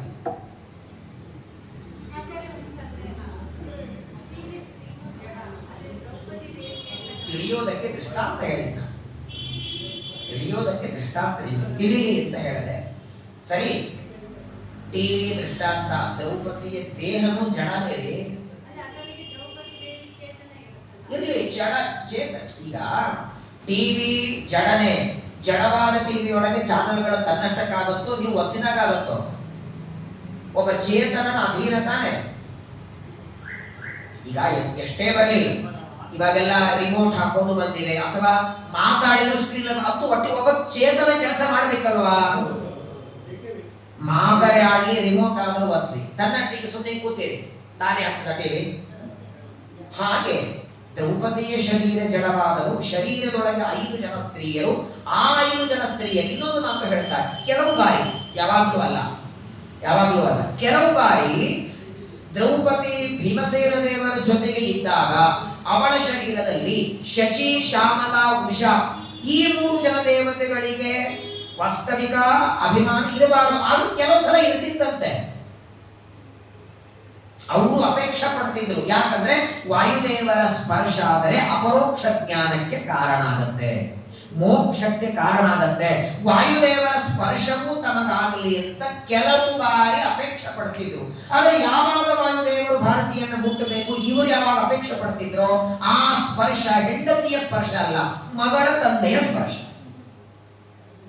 ಹಾಗೆ ಒಳಗಿದ್ದ 4 ಜನರಿಗೆ ವಾಯುದೇವರ ಅನುಗ್ರಹನೂ ಮಾಡಿದ್ದಾಯಿತು, ತಮ್ಮ ಹೆಂಡತಿ ಜೊತೆಗಿದ್ದದ್ದು ಆಯಿತು. ಈ ಒಂದು ಕಾರಣದಿಂದಲೇ ಅಹಲ್ಯ, ದ್ರೌಪದಿ, ಸೀತಾ, ತಾರ, ಮಂಡೋದರಿ ತಥಾ ಪಂಚ ಕನ್ಯಾ ಸ್ಮರೇ ನಿತ್ಯಂ ಮಹಾಪಾತಕ ನಾಶ. ಈ ಶ್ಲೋಕದಲ್ಲಿ ಬರುವ ಎಲ್ಲಾರ್ದು ಗೊಂದಲನೇ ಇದೆ. ಗೌತಮರ ಸಂಘ ಮಾಡಿದ್ದಕ್ಕೆ ಅಹಲ್ಯೆಯನ್ನು ಜನ ಬೈತಾರೆ, ಅಂದ್ರೆ ಅಂತಾರೆ. ರಾವಣ ಅಪಹಾರ ಮಾಡಿಕೊಂಡು ಹೋದದ್ದಕ್ಕೆ ಸೀತಾದೇವಿಯ ಪಾತಿವ್ರತ್ಯ ಬಗ್ಗೆ ದ್ರೌಪದಿದಂತೂ ಇಲ್ಲಿದೆ. ಇವರೆಲ್ಲ 5 ಜನರ ಪಾತಿವ್ರತ್ಯಕ್ಕೆ ಸಂದೇಹ, ಆದರೆ ಇವರನ್ನೆಲ್ಲ ಕನ್ಯಾ ಅಂತ ಕರ. ಅದರಲ್ಲಿಯೂ ನೋಡಿ, ಉಳಿದವ್ರ ಸಮಸ್ಯೆ ಇಲ್ಲ.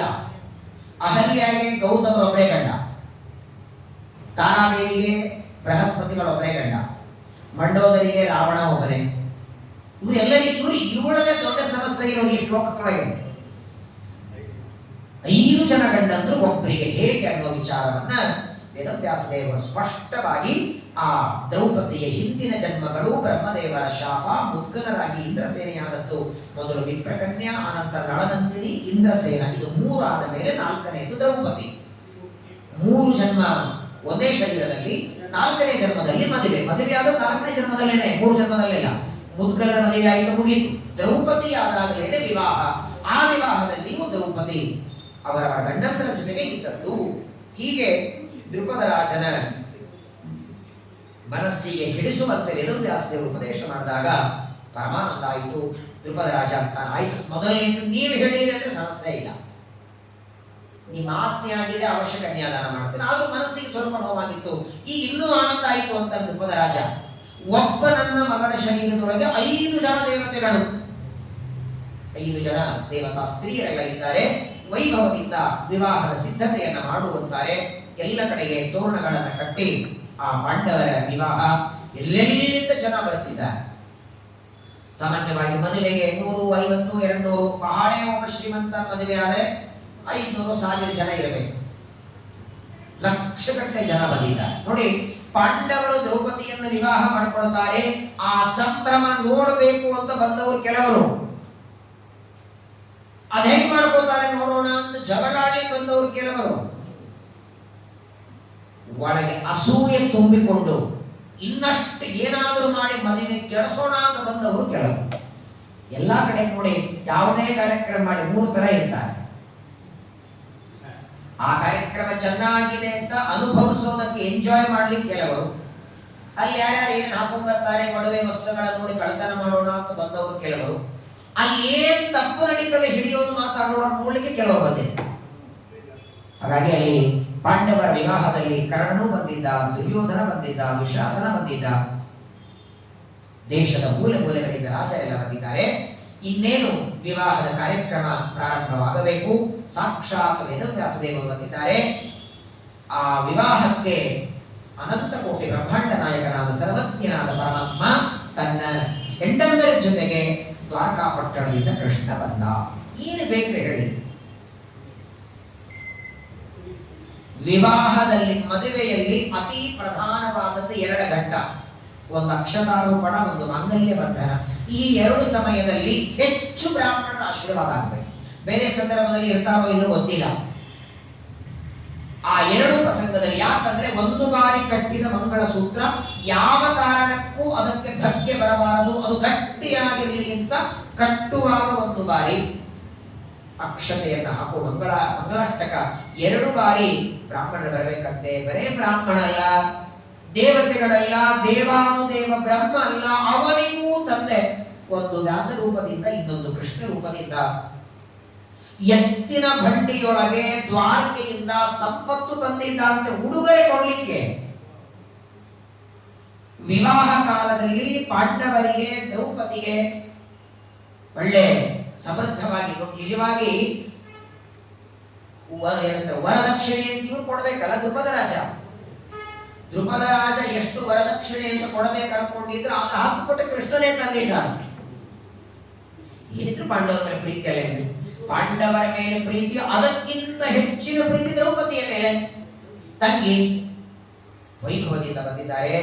ಆ ಕೃಷ್ಣ ತಂದಂತಹ ಉಡುಗೊರೆಗಳು ಆ ಎತ್ತಿನ ಬಂಡೆಯಿಂದ ಇಳಿಸಿ ಅವರಿಗೆ ಕೊಡೋ ಹೊತ್ತಿಗೆ 5-6 ಗಂಟೆ ಹಿಡಿತಾರೆ.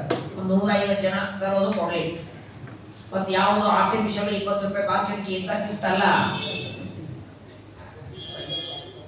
ಇವಾಗೆಲ್ಲ ಕೊಡ್ತಾರಲ್ಲ ಬಾಕ್ಸ್ ದೊಡ್ಡದಿರ್ತದೆ, ಒಳಗೆ ಚೆನ್ನಾಗಿ ಒಳಗೆ ರ್ಯಾಪ್ ಮಾಡಿ ಇಷ್ಟು ದೊಡ್ಡ ಬಾಕ್ಸ್ ನೋಡೋದು. ಅಯ್ಯೋ ಇಷ್ಟು ಯಾಕೆ ಒಳಗೆ ಏನಿದೆ ನೋಡಯ್ಯ.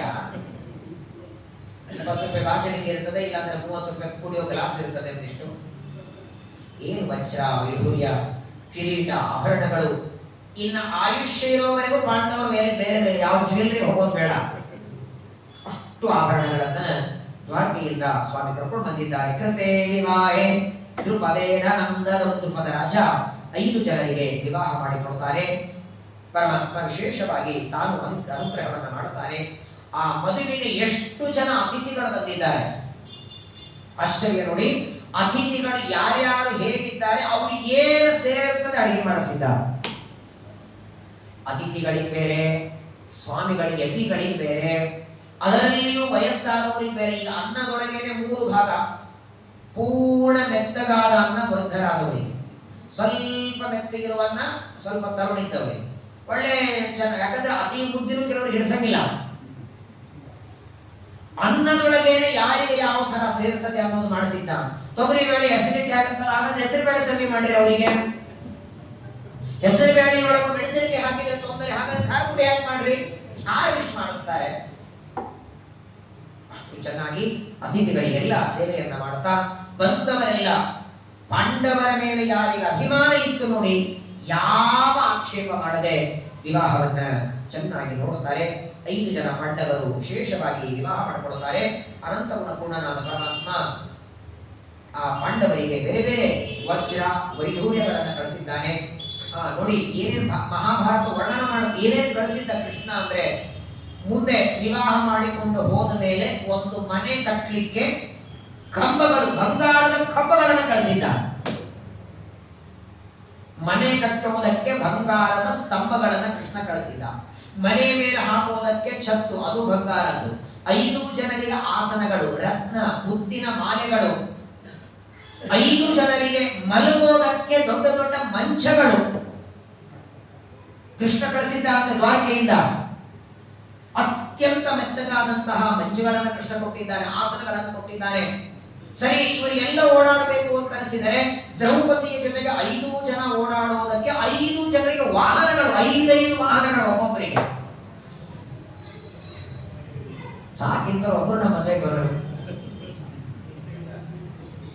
ದ್ರುಪದ ರಾಜ ಕೊಡೋದು ಬಿಟ್ಟು ಅವನೇನು ಪಾಪ ಹಳೆಯರು ತವರು ಕೊಟ್ಟದ್ದಾಯಿತು, ತನ್ನ ಭಕ್ತರು ಅಂತ ಪಾಂಡವರಿಗೆ ದೇವರು ಕೊಟ್ಟದ್ದು ವಜ್ರ ವೈಡೂರ್ಯ.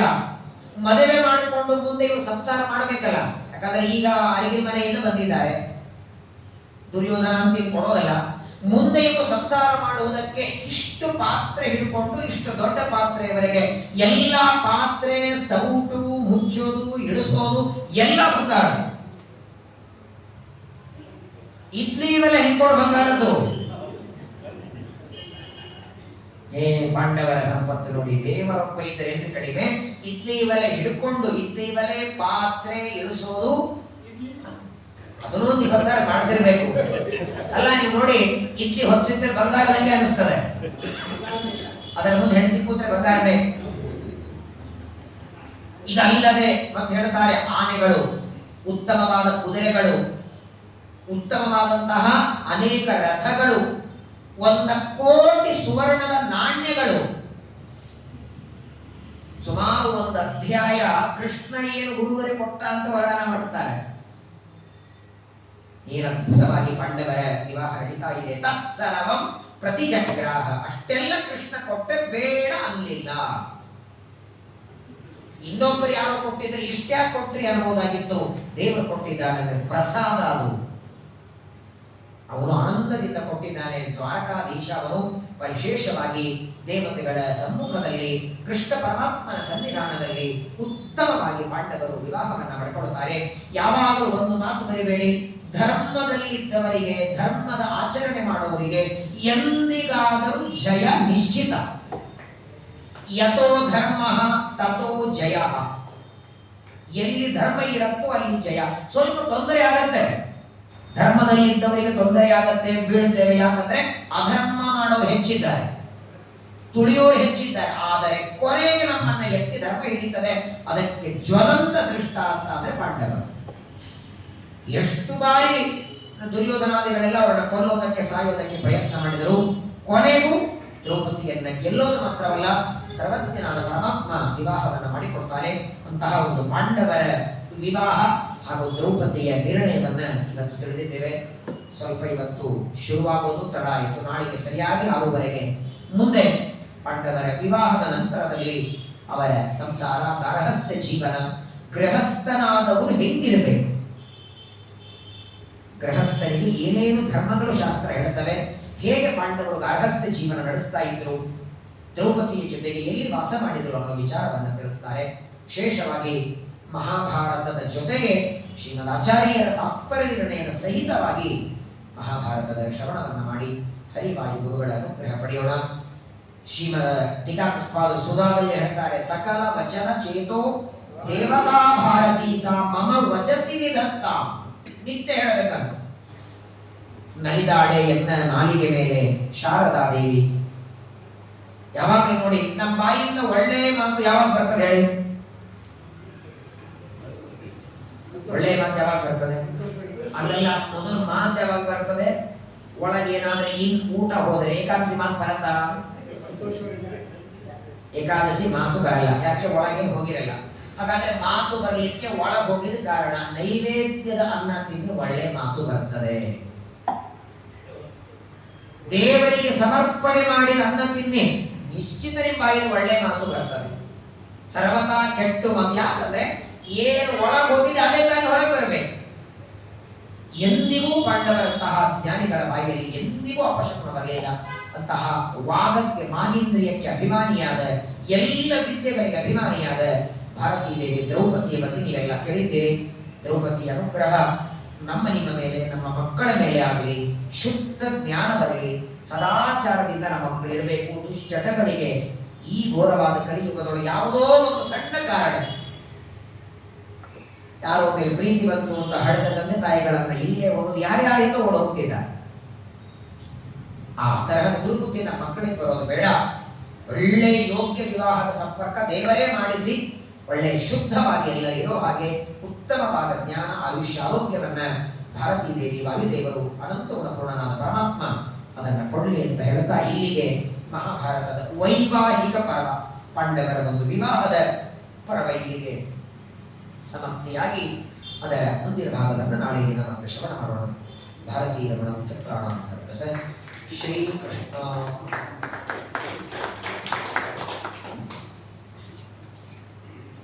ಪರಾಭವನಾಮ ಸಂವತ್ಸರ, ದಕ್ಷಿಣಾಯನ, ಗ್ರೀಷ್ಮ ಋತು, ಆಷಾಢ ಮಾಸ, ಕೃಷ್ಣ ಪಕ್ಷ.